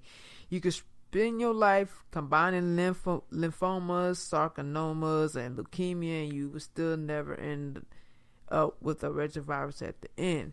So all these theories make very specific claims without any evidence. They encourage me to believe that a man who thinks cancers are viruses has special knowledge and access to untold classified documents. To prove his point, the video displays extremely blurry documents that are barely legible beyond seeing Gallo's name. For all we know, these documents are completely fake or actually completely harmless. We don't know because, as is the norm in such articles or videos, no sources are supplied. Yes, the United States did and maybe still does have biological weapons programs. The Soviets did, and Russia still runs its Vector high security lab as well. There's absolutely no indication that HIV is a bioweapon. Actually, it can be a bioweapon, but like I said, talking about biological, the way the biological warfare is talked about in this article, from a war standpoint compared to a medical health standpoint, is two different things. So, but biological weapons can be used in the art of war if need be. But the purpose of HIV/AIDS is not to spread it in that way. It's supposed to be a more discreet, slow way to see how it will affect people. So that's a whole, like I said, that's two different agendas. Okay. But I had to disagree with this person because I believe biological weapons can be used with AIDS. All right. So, where was I? Okay, this is absolutely no indication that HIV is a bioweapon, especially considering the actual timeline of infections. There are even more reasons why Ebola is certainly not a bioweapon, but that is beyond the scope of this text. I also disagree. I believe Ebola can be a bioweapon. Gallo was a scientist and a researcher, and his position in the public eye is yet another reason to doubt him being an evil mastermind. There is no historical evidence actually implicating Gallo or any others in creating the HIV virus. All of the historical and scientific evidence, as well as a general understanding of patterns and signs, point to a legitimate researcher, along with his peers, simply trying to identify and understand human illness. There may very well be one or more synthetic doomsday viruses sitting snugly or being worked on in an undisclosed location or in BSL-4 labs, but HIV and Ebola are not examples of this. Had to disagree again. I will say that Gallo probably had a part in it, but he wasn't the main guy that helped to spread it. Because again, when you look at all these articles, a lot of them clearly say scientists, men in the science field who experiment with different viruses, crossbreeding them, and then you do that, and then when you touch things, you do a lot of cross contamination, and so you just never know what it could turn into. So yeah, so that was the article I wanted to read on that, but I believe he played a part in it. He's just not the main guy who played the part in it, but he could be a potential person. Really? But I haven't seen that article going around about this guy though, Robert Gallo. I've been seeing this going around, not this article, but just his story behind the HIV and AIDS and what part he played in it. So, well, it's definitely pretty interesting content, to say the least. Yeah. I have this I was going to read, but because we do have another part of the show that we need to discuss and talk about, this article that's going to be posted up, it's in regards to what I said just a little while ago. Black seed extract. This person who wrote this, black seed extract cures HIV patient naturally. Now, I'm not going to say yay or nay, because I do, again, believes that natural oils or extracts definitely play a part in helping ailments or diseases. So I do believe they definitely have a benefit. But it's coming from the greenmediainfo.com. Again, it's coming from greenmediainfo.com. So at your leisure, read this. That says black seed extract cures HIV patients. And then in general, just Google black seed oil or black seed extract and see the pros and cons. Because again, there's pros and cons with everything. But I'd rather take the risks with the natural remedies. Yeah.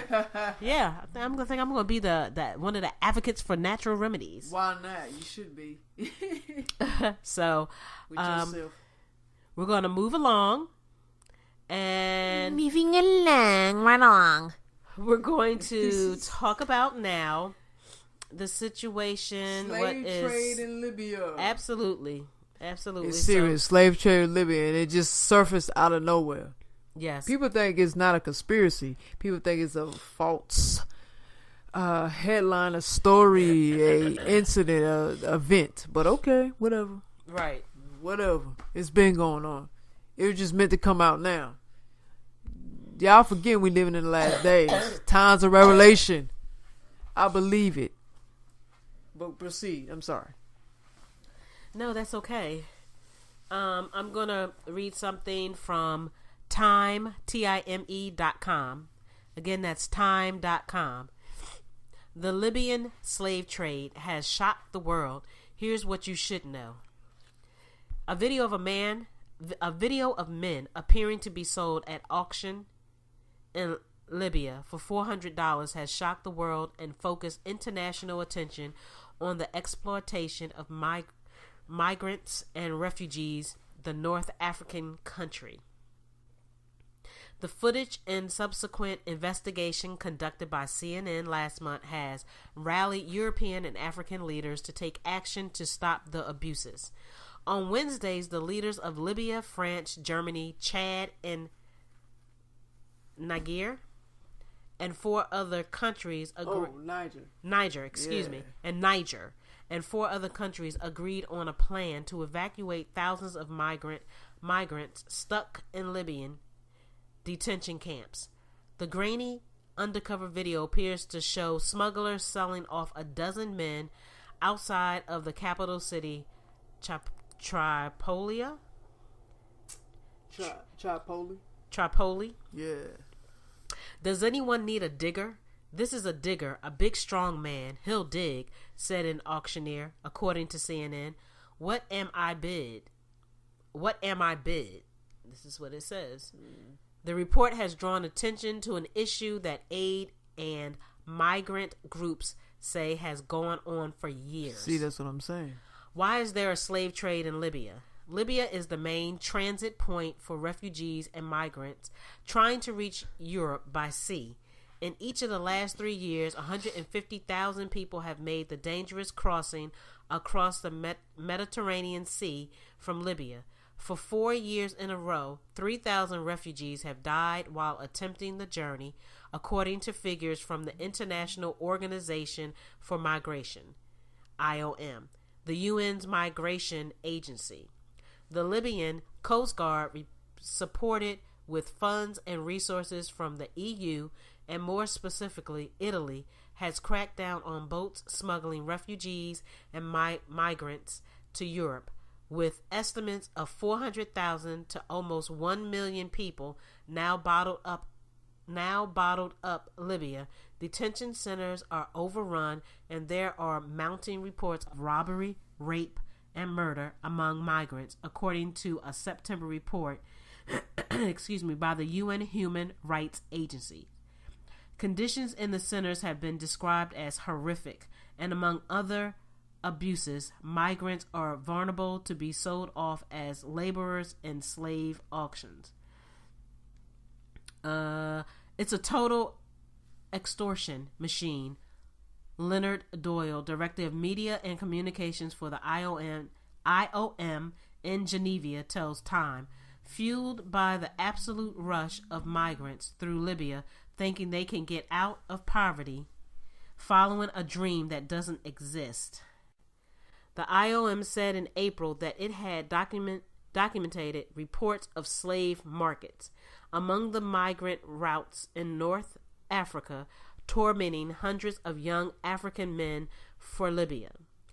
They become commodities to be bought, sold, and discarded when they have no more value, Dole said in the April statement. So it's so much. There's so much article here. And I know we have limited time, but there's just so much. I recommend y'all read it. Please read it. Please read it. It is so necessary for you to do it. My black people suffering over there. And yes, they are. And I've been sharing the story on my pages, and it's just really hurting. It and is. our people going through that. But you know what, black people? All this suffering we going through, it's the reason why we going through it. So we need to get ourselves together and revolutionize, organize, to counteract this. Because this makes no sense. It really doesn't. That our people got to go through that. I don't care if it's over there and over here, because we go through our stuff too. But we got to find a way to make a change. We got to do something. This can't keep going on. So yeah, it's definitely sad, man. For real. I mean, looking at the images just pissed me off. It just pisses me off just looking at that. And, you know, and y'all know who y'all seeing there, right? You see the Arabs, right? So we repeat history again, because this is nothing new in the Arab slave trade. You know, if you go back in history, not only Europeans were enslaving the indigenous people, but the Arabs were allies with the Europeans to enslave our ancestors too. So, I mean, nothing has changed about them. That's just their nature. And that's been shown throughout history. How they feel about us. Even now, how they feel about us. I'm talking about the Arabs. And they just, you see how the Libyans going through, the Kemetic people, just treat them like dogs. Like they're not human. Like they're nobody. That is so. It's horrible. I know I've been posting stuff up on my wall as well. So it's really horrific. Yes, very horrific. But I'm gonna tell you what though, when they wake up, that is it. And I'm gonna say it again. When the Kemetic people wake up, that is it. That is ball game. Because when we wake up over here and they wake up over there, there's no stopping us. There's nothing no one can do. Right. That force is going to be so strong. There's nothing that you're right. It's nothing that they're going to be able to do. We got to get it to people. We have to get it together. We're the chosen people. Y'all don't know that. Y'all got to realize this. But y'all seem busy worrying about going to church and praising Jesus and all this stuff. And everybody's so religious, no matter what religion it is. And that's not the focus. We need to begin touch back with the Creator. Yahweh, Yahshua. We got to pray to the higher powers to give us the strength to fight this battle. Because we can't fight it just sitting around or in the church or praying about it. We got to be doing more than that. Well, I definitely would say this, because we clearly know that people are going to continue going to church and praising who they pray. But if you have any type of your faith, I'll say this, please put your faith into action. Gotta get spiritually guarded. Right. Be spiritual. Put your faith into action. Don't rely on a man or a woman. The Creator will be with you. Trust me. Exactly. The Creator, the divine force, the divine spirits. We have to step out of element. Yeah, true. Step out of that element. Think about what happened in the Haitian Revolution, y'all. Think what happened now. It was no spookism. They're relying on the divine, the divine spirits to carry them forward and elevating their people. And there was a victory in that moment.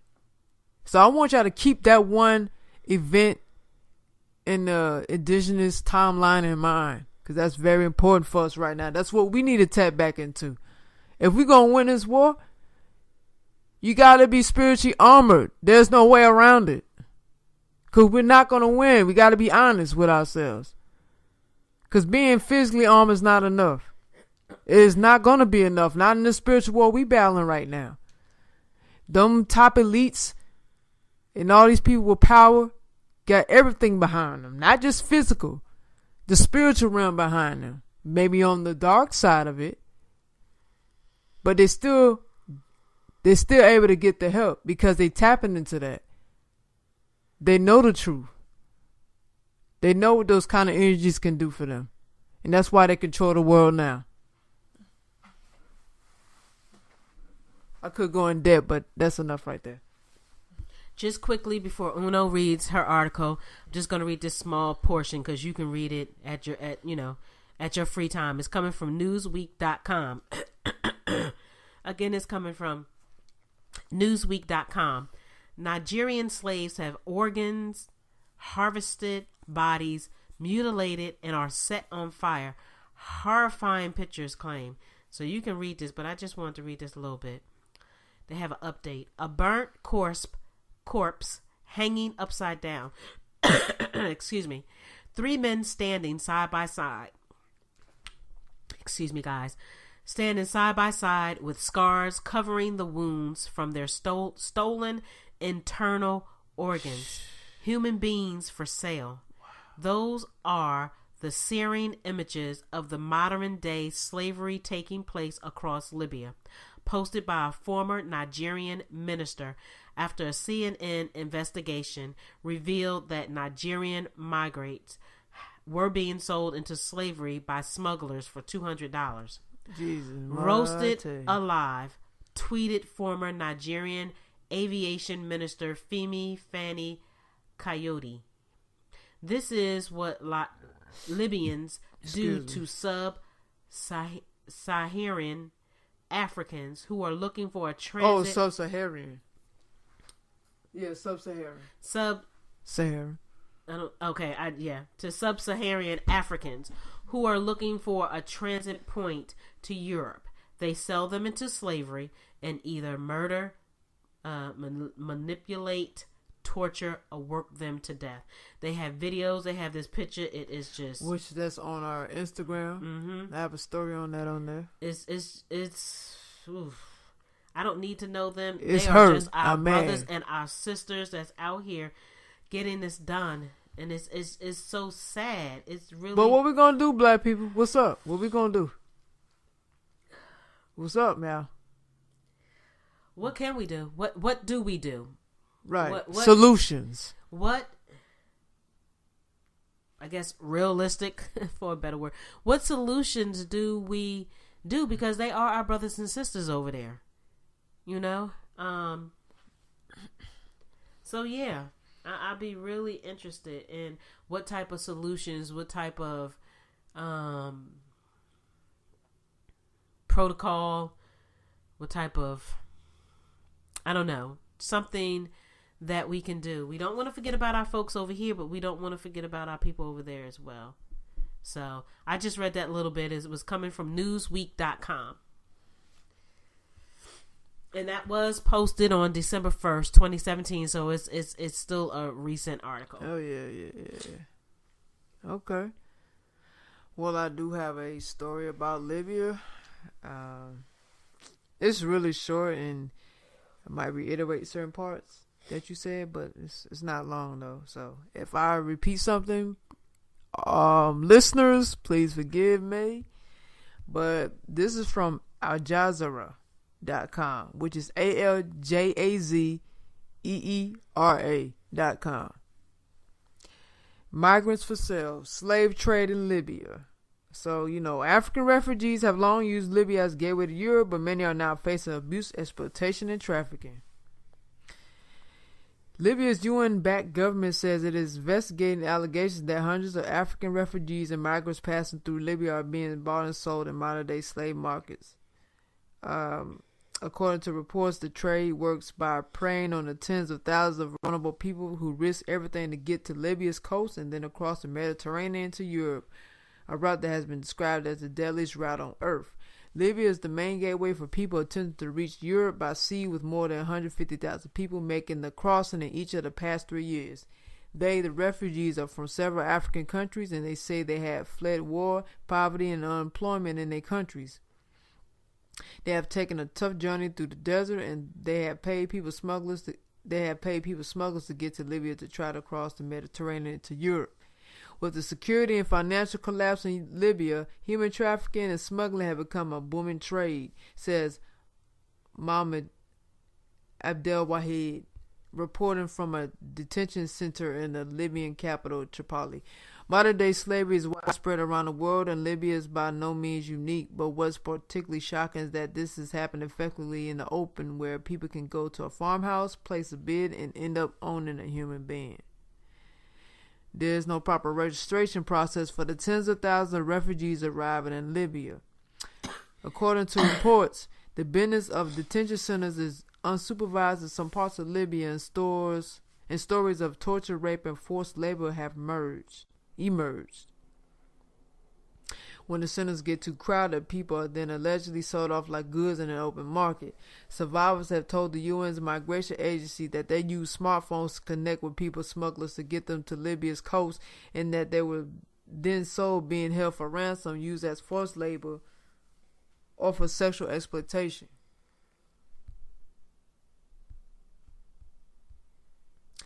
The International Organization for Migration says trade in humans has become so normalized that people are being bought and sold in public for as little as $400. As shocking as it seems, it's indeed true. Leonard Dole from the International Organization for Migration tells Counting the Cost, the reason slave trade can happen is because there is really no rule of law across much of Libya. Libya is a country as big as France, with a lot of space there. Migrants are coming there. They said the promise of a new life when they go to their Facebook feed and they think something wonderful is waiting for them in Europe because the smuggler has abused the system and has sold them that lie. He explains that when they arrive in Libya, they get off the bus and they are quickly put into a kind of murder machine and extortion machine. They are robbed of their possessions, their families are called, they are forced, they are tortured, they give them money, and then they are sold. Unbelievable, but they are sold in open public auctions. $400 for a laboring man, maybe a bit more for a woman who could be put in the sex trade, and this is what's happened across the country. So there's let me read this part. Oh, that's not long. Okay, I can read that. He explains that when they arrive in Libya,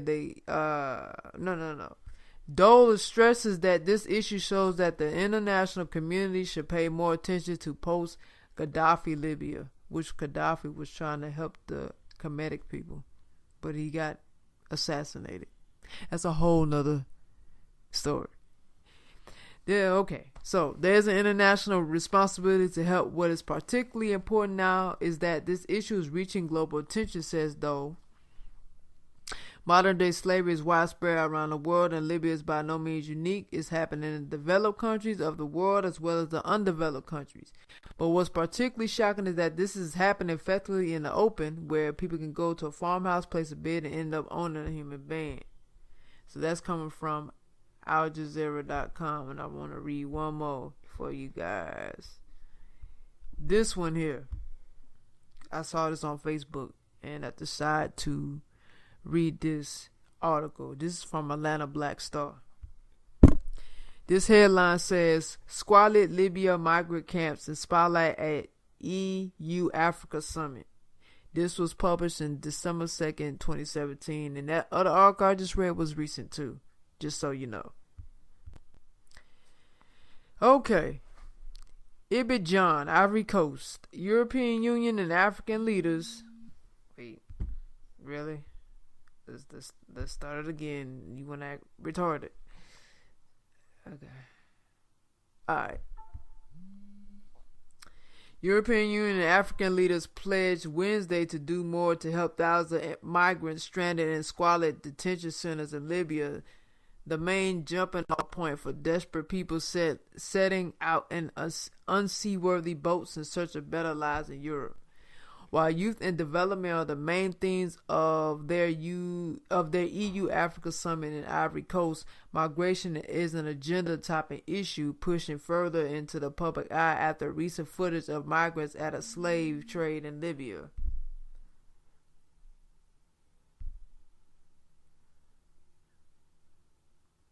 Okay, wait a minute. It just... Hold on. It just went out of my article. Okay. Sorry, guys. Here we go. Okay. Excuse me. Oh, you good. Okay. So, slave auction in Libya drew international horror and condemnation. Opening the meeting of Abidjan, Ivory Coast President Alassane Ouattara said the security of Europe and Africa would depend on our capacity to resolve the crisis in Libya and to bring an end, but all available means to the inhuman treatment inflicted on immigrants. French President Emmanuel Macron said that leaders from other EU and African countries that include Libya and the United Nations were discussing going after human traffickers with concrete military and police actions on the ground to trace back these networks. It is not a question today of saying they will declare war. Macron told French broadcasters France 24 and RFI there's a state that is in a political transition, Libya, but there's a stronger police action that must be done to dismantle these networks. These smugglers are deeply linked to many terrorist networks and feed, sometimes finance, sometimes are the same as those who make war with us and who kill people every day in much of northern Africa, Migrant said. German Chancellor Angela Merkel said that it's very important that we simply support Africans to put a stop to illegal migration, so people don't have to either suffer in horrible camps in Libya or are even being traded. Already, Burkina Faso's foreign affairs minister has recalled his ambassador from Libya, calling it unacceptable to have slaves in the 21st century. Nigerian President Muhammadu Buhari said Wednesday that all Nigerians stranded in Libya and other parts of the world would be brought home and rehabilitated, calling it appalling that some Nigerians were being sold like goats for a few dollars in Libya. Nigeria's government said on Twitter that 242 Nigerian migrants returned home from Libya on Tuesday, and that more than 4,000 stranded there have safely returned home this year. Europe has struggled to slow the flow of tens of thousands of Africans making a dangerous crossing of the Mediterranean through development aid and other means, including funds to tighten border controls, but many Africans feel pressure to make the journey, risking death and abuse, saying high unemployment and climate change leave them little choice. At least 3,000 drown or go missing annually in attempts to cross the Mediterranean. But with Africa's population forecast to rise significantly in coming decades, many more are likely to take risk. And there's so much more to read on this page here, but I wanted to read some of it. But if you want to check out more, you can go to AtlantaBlackStar.com. I will have all these links posted up, including the links that Jade had. All this is going to be combined together. This will be posted on Instagram. Make sure you look out for that. But whatever EIU African Summit trying to do, and any other campaign or organization trying to merge with them, need to do a better job of rescuing all those immigrants from this entire slave trade that's in between Europe and other countries. Absolutely, you're right about that. Because what are they really doing? Except a bunch of talking and making things sound good. Mm-hmm. They need to be rescued. That's it. What talking need to be done? That's why I say you got to have a plan of action and you got to execute it, because we talk all day. That talking gets to be tiring. We need to act. We can talk all day, sound good, and don't do nothing. Mm-hmm. Whether it's local or whatever, non-local. Right. We talk so much, and then we need to just stop giving out a whole bunch of stuff. We tell all, so people know when we coming. Okay. Who you tell? We need to be quiet about some things and act on it. Excuse me. I will say I have 2 left, but I'm not going to read one. But I will tell you, at your free time, read this article coming from Premium Times NG.com. Again, that's Premium Times NG.com. It's called How I Became a Slave in Libya, Nigerian Victim. Now, the article that I do want to read, and then I'm done, because I'm kind of tapped out, to be honest with you. I'm done. I ain't got nothing to say after this. This last article I have is coming from HelloGiggles.com. Again, HelloGiggles, GIGGLES.com. 4 ways you can fight Libya's slave trade and help the victim. In at least 9 different locations across Libya, trapped migrants from other African countries are being sold into slavery for roughly $400 each, according to reports from CNN earlier this month. A team of investigative reporters from CNN traveled to Libya after receiving video footage of a migrant slave auction taking place in the North African country. As reported by the outlet, what they found there was horrifying. Men and women from other African nations being auctioned off for a few $100s by smugglers who originally promised to help them find a safe way to Europe. Over the last 3 years, over 450,000 migrants and refugees have traveled through Libya and entered Europe. Over 3,000 people have died making the dangerous journey across the Mediterranean Sea, as I stated before. But now the trip is even more dangerous. Efforts by the Libyan Coast Guard and the Italian government has stopped hundreds of thousands of migrants, many of them fleeing Nigeria, from leaving Libya. It is estimated that between 400,000 and 1 million men, women, and children are trapped in the country. While fleeing, these migrants quickly become vulnerable to theft, rape, murder, and human trafficking. Often they are preyed upon by smugglers who promise to find them safe passage to Europe. Instead, the migrants are sold at slave auctions to settle debts. Global humanitarian crises like this are usually met with a wave of shock and outrage, quickly followed by an overwhelming feeling of helplessness. If you are angry and ready to help in this dire crisis but aren't sure how to fight back, here are a few ways to help stop the Libyan slave trade. 1. Know the facts and share them widely. There is a video here that you can look at and post it up. CNN says thousands of migrants and refugees across Libya each year in search of a better life in Europe. But thanks to a recent crackdown, fewer boats are making it out to sea, leaving human smugglers with a backlog of passengers. So they auction them off as slaves. In an age when the President of the United States calls facts he disagrees with fake news, while he simultaneously retweets anti-Muslim propaganda videos, knowing and understanding the facts is crucial. Educate yourself about what is happening in Libya and how it began. Who is being affected by the slave trade and who is actually buying and selling slaves. You should also take time to learn about the different causes of slavery around the world, including poverty,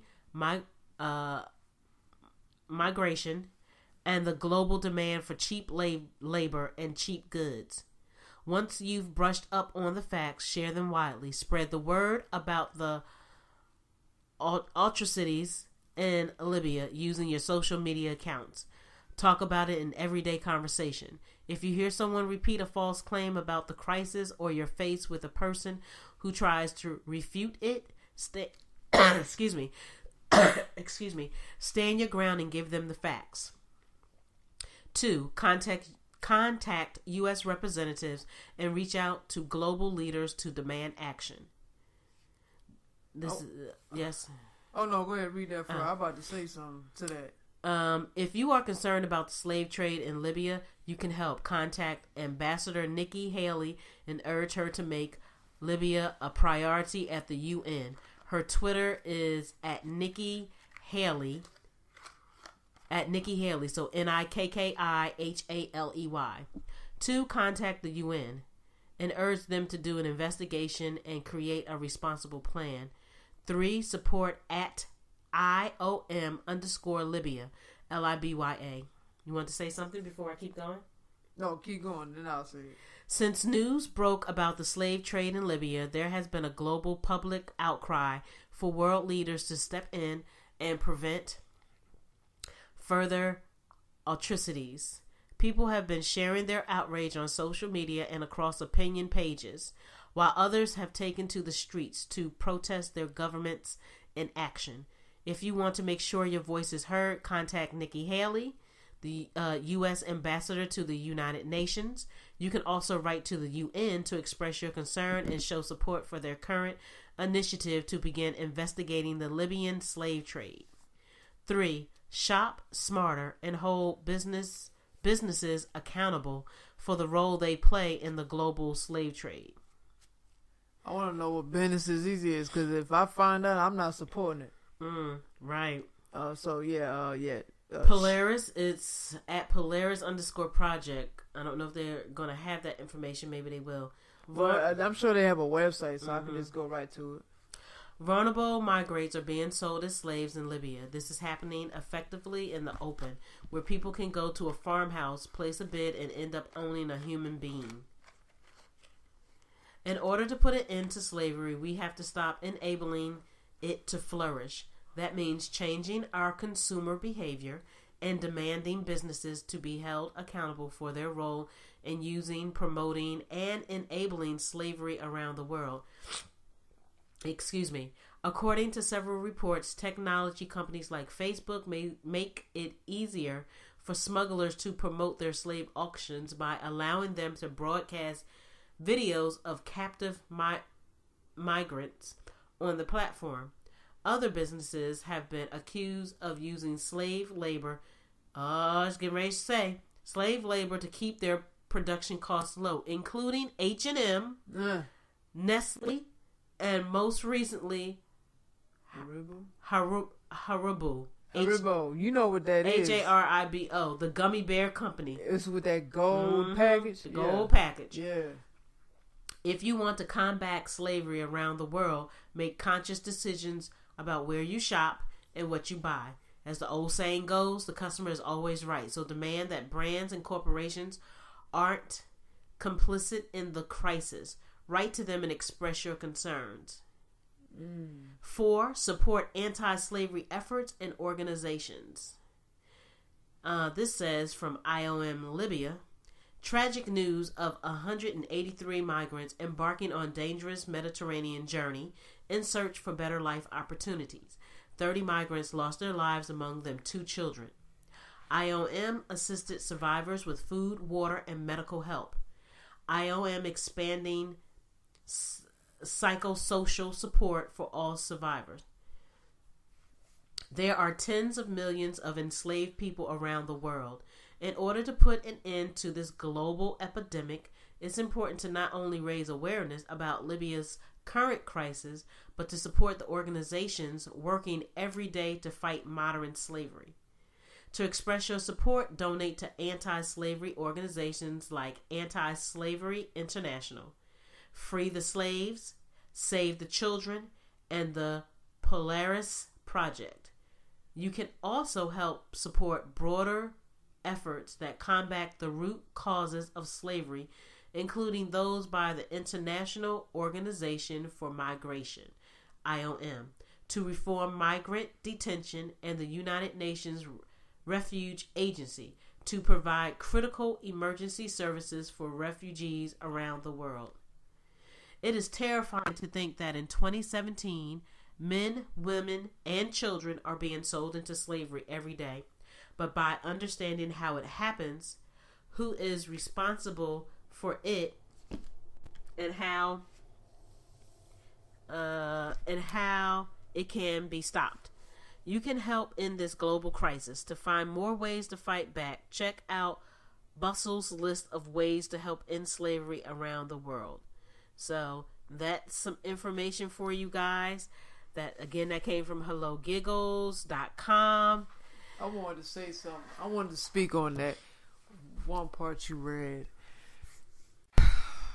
which is really sad and very disappointing, that I've been seeing black people disputing this situation in Libya, saying that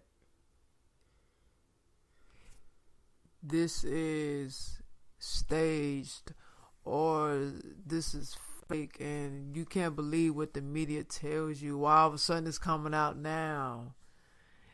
You know, is this the government and the people that's ploy to distract us for something bigger? I'm like, are you serious? Are you serious? I mean, I don't know what planet you Negroes live on, but you need to get the fuck off it. When there's... Oh, wow. No, I'm serious. I've been seeing this. I know you are. And you know what? I've been hearing like on y'all shit. Just so you know. Those people that have been saying I've been hearing like on your shit. Just to let you know I see it. Because you sound dumb. Well, I like to say... Now cut it out. I like to say, well, if you think that's fake, not to say that there's not stuff fake in life, but if you think this particular thing is fake, I surely think y'all have and have-nots is fake, overrated, boo 1 and 2. And you conscious motherfuckers is fake. And you got a lot of conscious people that are fake. Because they the main ones running their mouth about it. Real Housewives of Atlanta is just overrated. Like, a lot of people, and I'm not saying all, and if you take this as a hate thing, oh well, that's your lane. I don't care. But we have other things that's way more important. Not to say that you can't stop looking at what you're looking at, but there's so much stuff going on in Libya. Right here in the United States, the increasing number of homelessness is ridiculous. And please stop saying everybody wants to be homeless, because everyone doesn't want to be homeless. Like everyone doesn't want to be raped or molested. Okay? There are people out here that have been traumatized. And please stop the ignorance with, well, why do people kill themselves? Well, stop trying to figure it out, because you'll never figure it out. It's not for you to figure out. Have a little bit more empathy. But again, compassionate and be compassionate. But as me and Uno have said in the past, unless it hits home to them that they want everyone to stop, drop, and roll, well, no. People are suffering. You told me, this afternoon, there was a man that jumped the train. And I responded back to you, too. I was late. That's okay. But I responded back. We don't know why. But I'm like, damn. But I will. I'm like, damn. I mean, I was like, when he told me that, I was like, dang. It's never a dull moment. Never a dull moment. And these are the time, especially I've seen the rate, not to say that the rates don't go up anytime, but the higher number of suicide and the higher number of mental health is more, it seems to me, more higher during the fall and winter time. That's why you gotta be spiritually guarded. You got to get your spirituality up, because that is so important, man, to combat a lot of these things, because it's the energy in the air. That's what it is. Yeah. And then what we talked about last night, again, it could be a society thing too, like those in control that make a lot of people's lives worse because there's so much pressure on them to function in society, because they have so many things set in place for people to fall or fail or give up or think the world is over. What you got, they set up where you gotta pay bills, you gotta work. If you don't have the amount of money to do that, you on the streets, or you don't have no food. People don't have no clothing. People have no water to drink. They can't take care of their children. You can't take care of children. There's so many adversities to face out here, man, because of those who are in power, who controls every aspect of your life. But the one thing that can help you overcome that is being very spiritual. You have a sense of self. But I know it's easier said than done. I know that. But I'm just putting it out there. That's all I'm saying. Pressures, especially the pressures of Christmas and Black Friday and Cyber Monday. Spending time with your family. When people don't have the means, and they're trying to, especially if they have children, and they're trying to provide for their children. Who are you to be so judgmental on what people should do? Really, why don't you help those people? Why are you so busy pointing your damn finger? Help. Why don't you help? Do anybody go out and volunteer and do things? Volunteering. Give money, give clothes, food, whatever time, you can give. whatever that you can give. I'm sure someone would be appreciative. Very appreciative. Happy. I'm trying to tell you, if you've never been homeless before in a shelter or out in the street, I'm raising my hand as I speak. Y'all don't see it. You will not be able to identify what it is like, especially if you have small children and they talking about they hungry and you trying to figure out where the hell you gonna get that next meal from. And trust me, y'all foo-foo fake ass people, y'all can try to act like y'all not gonna, I wouldn't dare do none of that. Yes, you would, to feed you. If you was a real mother or a real parent, yes you would. You're gonna do what you're gonna. That don't make you a bad person. It doesn't make you a bad person. You're gonna do what you need to do to make sure that your children eat, even if you don't eat. Right. You're gonna make sure. Because you put them You're gonna first. do that. Right. You just sit there and start while they're taken care of. Exactly. And that's what a mother does. Exactly. So it's because it's not about you. Think outside yourself is what it's about. Exactly. So please just that's another form of helping others. Exactly. Yes.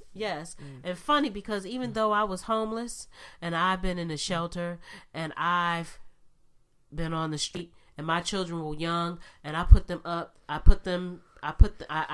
let them be with people who were safe, who took them in. You can't even like fathom what the hell that's like unless you've been there. I'm not talking about hear other people's stories. Their stories are important, but I'm talking about you actually experiencing that. And I'm gonna tell you this. I did what I had to do.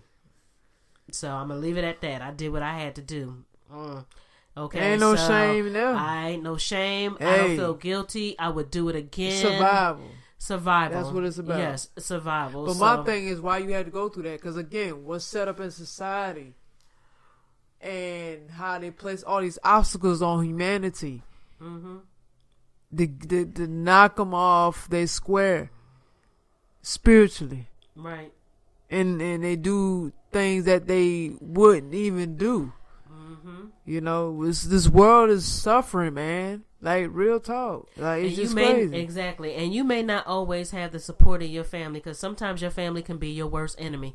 Don't I know that? I've had strangers be better, quote unquote, friendly or quote unquote family to me than my own blood, or those that claim we so close we like blood. Nah. So I definitely say be spiritually protected, prayed up, and I also say do your research on everything. When we don't research stuff and people try to come to us, you know, whether it's to get evicted or whatever the case, there are laws. Learn them. Seriously, like, learn them. Don't just go off of what somebody says. Learn them. If I would have known, I was younger, if I would have known as a younger parent then what I know now, there probably could have been situations that could have been avoided. But I was young, didn't know, nobody was telling me, and so that's just, it was what it was. But I'm wiser now, older now, and anything that I can pass off, that's a blessing too. Stop trying to always hold so much. I understand if you want to hold some stuff. I get it. But pass on information. They say knowledge is power. Power is knowledge. Pass it on to someone else. You never know if that can help somebody. Right? Like, you just never know. Yeah.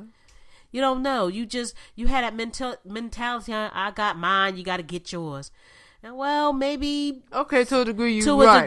To a degree, you're right. But, you know, I just get really tired. But don't step on other people. I get so tired, based on experience.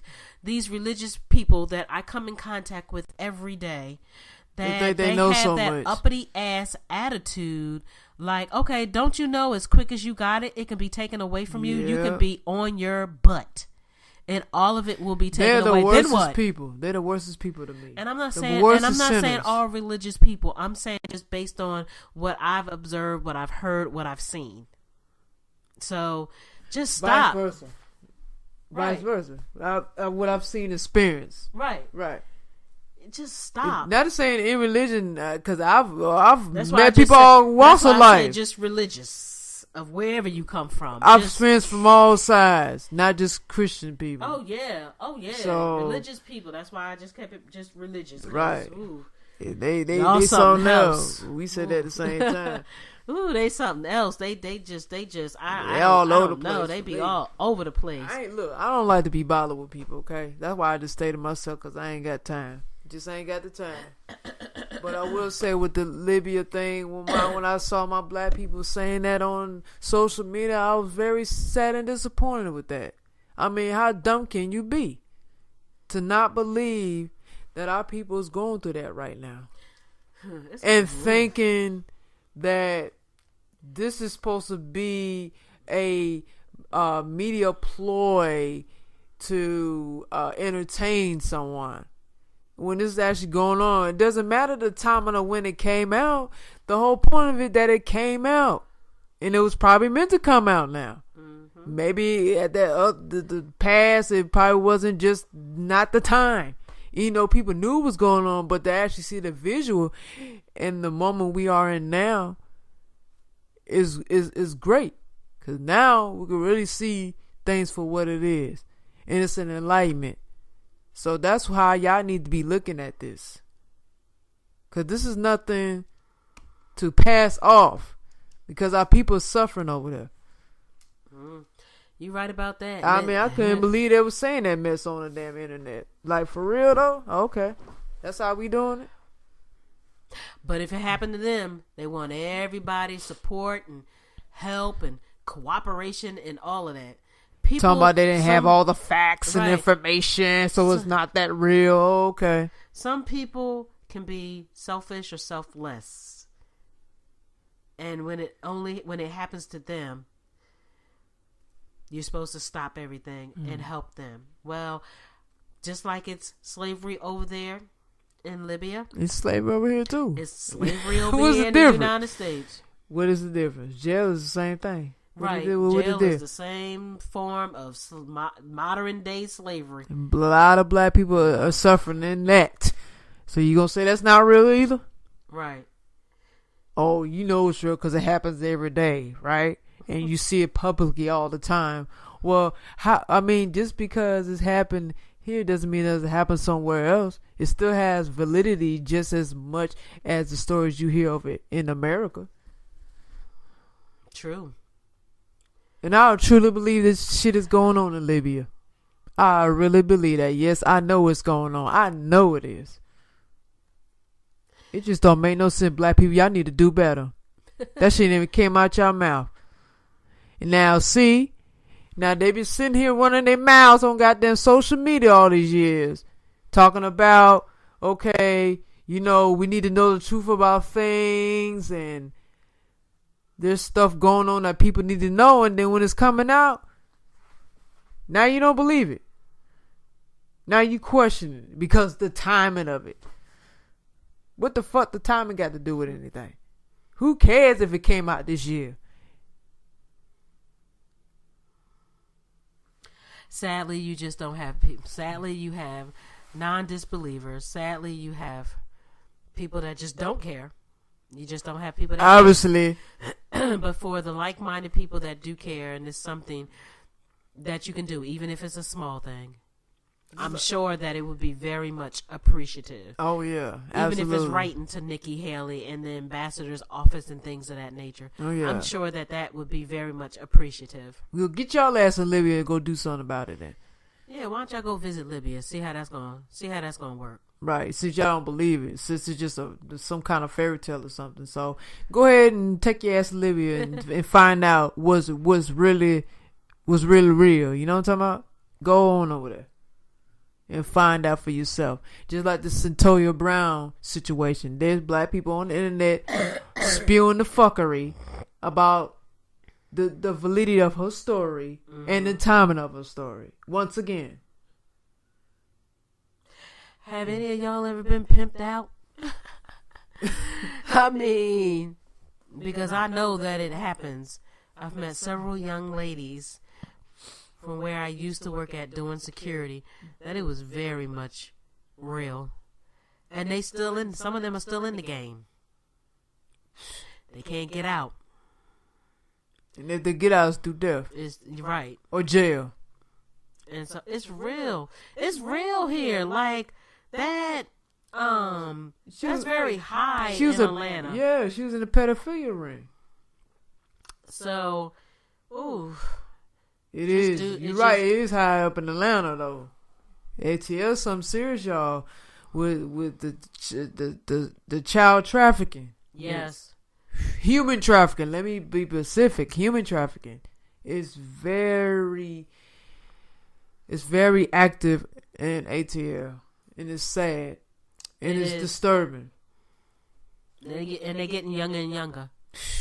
Sick. It's damn sick. Just sick me, man.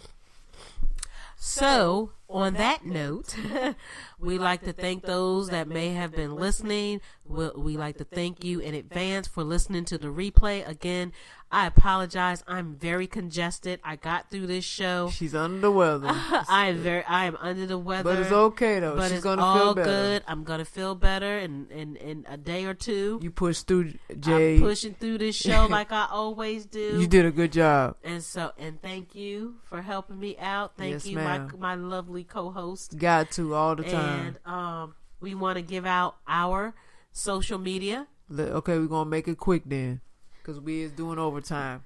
So Yes. we're gonna make it quick. So let me just say real quick, if you're interested in being on the show, whether you're a business just for yourself or you have a team, a business partner, activists, advocates, liaison, music, artists, in whatever form that is, please email us at chitchatchew_show@yahoo.com.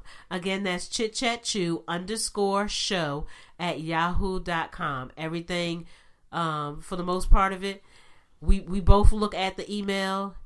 Even if it's music that you're trying to put up on there, Uno looks at it a little more than I do. it has to be good. But please. I do peep it. I do check it out. No trash. No Please, garbage. no trash. Something with substance. Okay? And something with substance even for the businesses or whoever decides to come on and they want to be a guest on our show. Yes. Also, if you want to Be check professional. out... Yes. Please be professional. Do not want to see no chest, no boobs, no booty, no cracks, no sagging. No abs, none of that. I just don't want to see. Neither one of us wants to see that. Like, that is not cute. This ain't no Pornhub. Right. Please pull your damn pants up. Stop. And also, that really hurt. If you want to check out our website, it is www.chitchatchewshow.com. Again, www.chitchatchewshow.com. The majority of things are updated. We have a guest book that you can sign on to. We have a donation button that anything that you would like to give to our business, which is very much legit. We have a LLC. Please do so. I believe we have our soaps on there, large and small. They have the prices. They are vegan based, and everything else you can click on the links and you'll find out our information. So I want to say that moving into Facebook, I will say the one Facebook. Would you stop it? I will say she's acting a fool. I will say the one Facebook that we need to put out there more is for our LGBTQ and allies, which our Facebook is Lotus Monk. You can just type in. You Lotus can definitely type in Lotus Monk. That's for the Facebook. For the Facebook, it's going to come up like Lotus Monk, affiliate of Chit Chat Chew Show. Yep. So please like us on that one. We have a Twitter.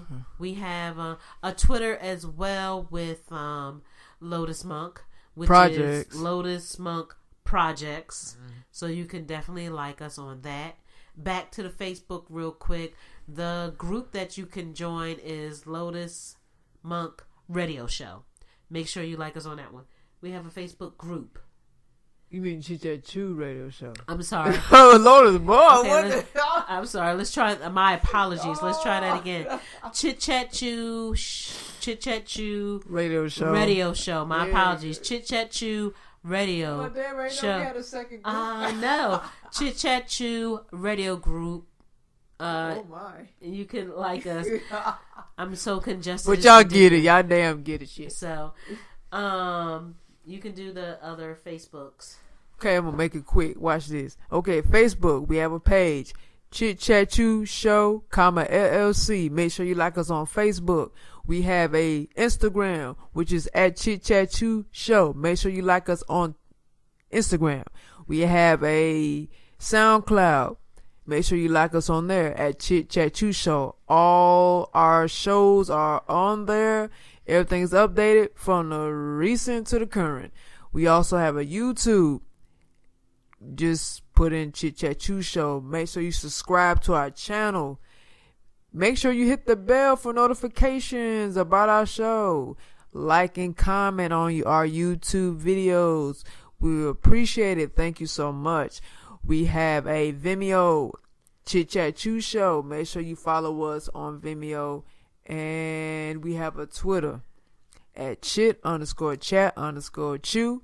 One more time, at chit_chat_chew. Make sure you follow us on Twitter, retweet, get the info out about our show, let it go viral.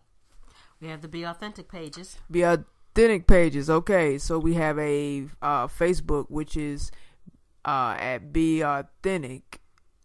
So that's all together, but it's spelled B, just a B. So Be Authentic, no E in there. Be Authentic. Follow us on Facebook.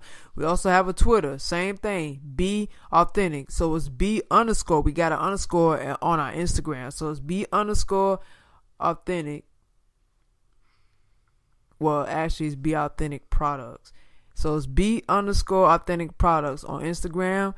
Same thing on our Facebook, but it's no underscore. Be Authentic Products. Make sure you follow us on both social media platforms. We thank you. Thank you so much. Thank you. Always from both of us, make sure that you love your temple from head to toe. You have one temple, take care of yourself. Head to toe. Once it's gone, it's gone. It's gone, y'all. Also, remember that self-care, self-love, self-respect. Self-care first, know your self-worth. You are your you are your best friend. You and your whole crew. It starts with you, and it starts from the inside, working its way out. Stay spiritually grounded wherever you're at. Stay spiritually grounded. Okay. I'm on some Missy Elliott right now. Yes. So when you listen to the replay, we want to make sure that you're sipping on a cup of, I don't know whether it's coffee, a cup of tea, hot tea, or a nice glass of wine when you listen to our replay. Or get your liquor on. So make sure that you sit back and relax while you're doing it and listen to our replay. And on that note, I'm going to say enjoy the rest of your weekend, and peace, love, and hair grease. Peace out. Cheers.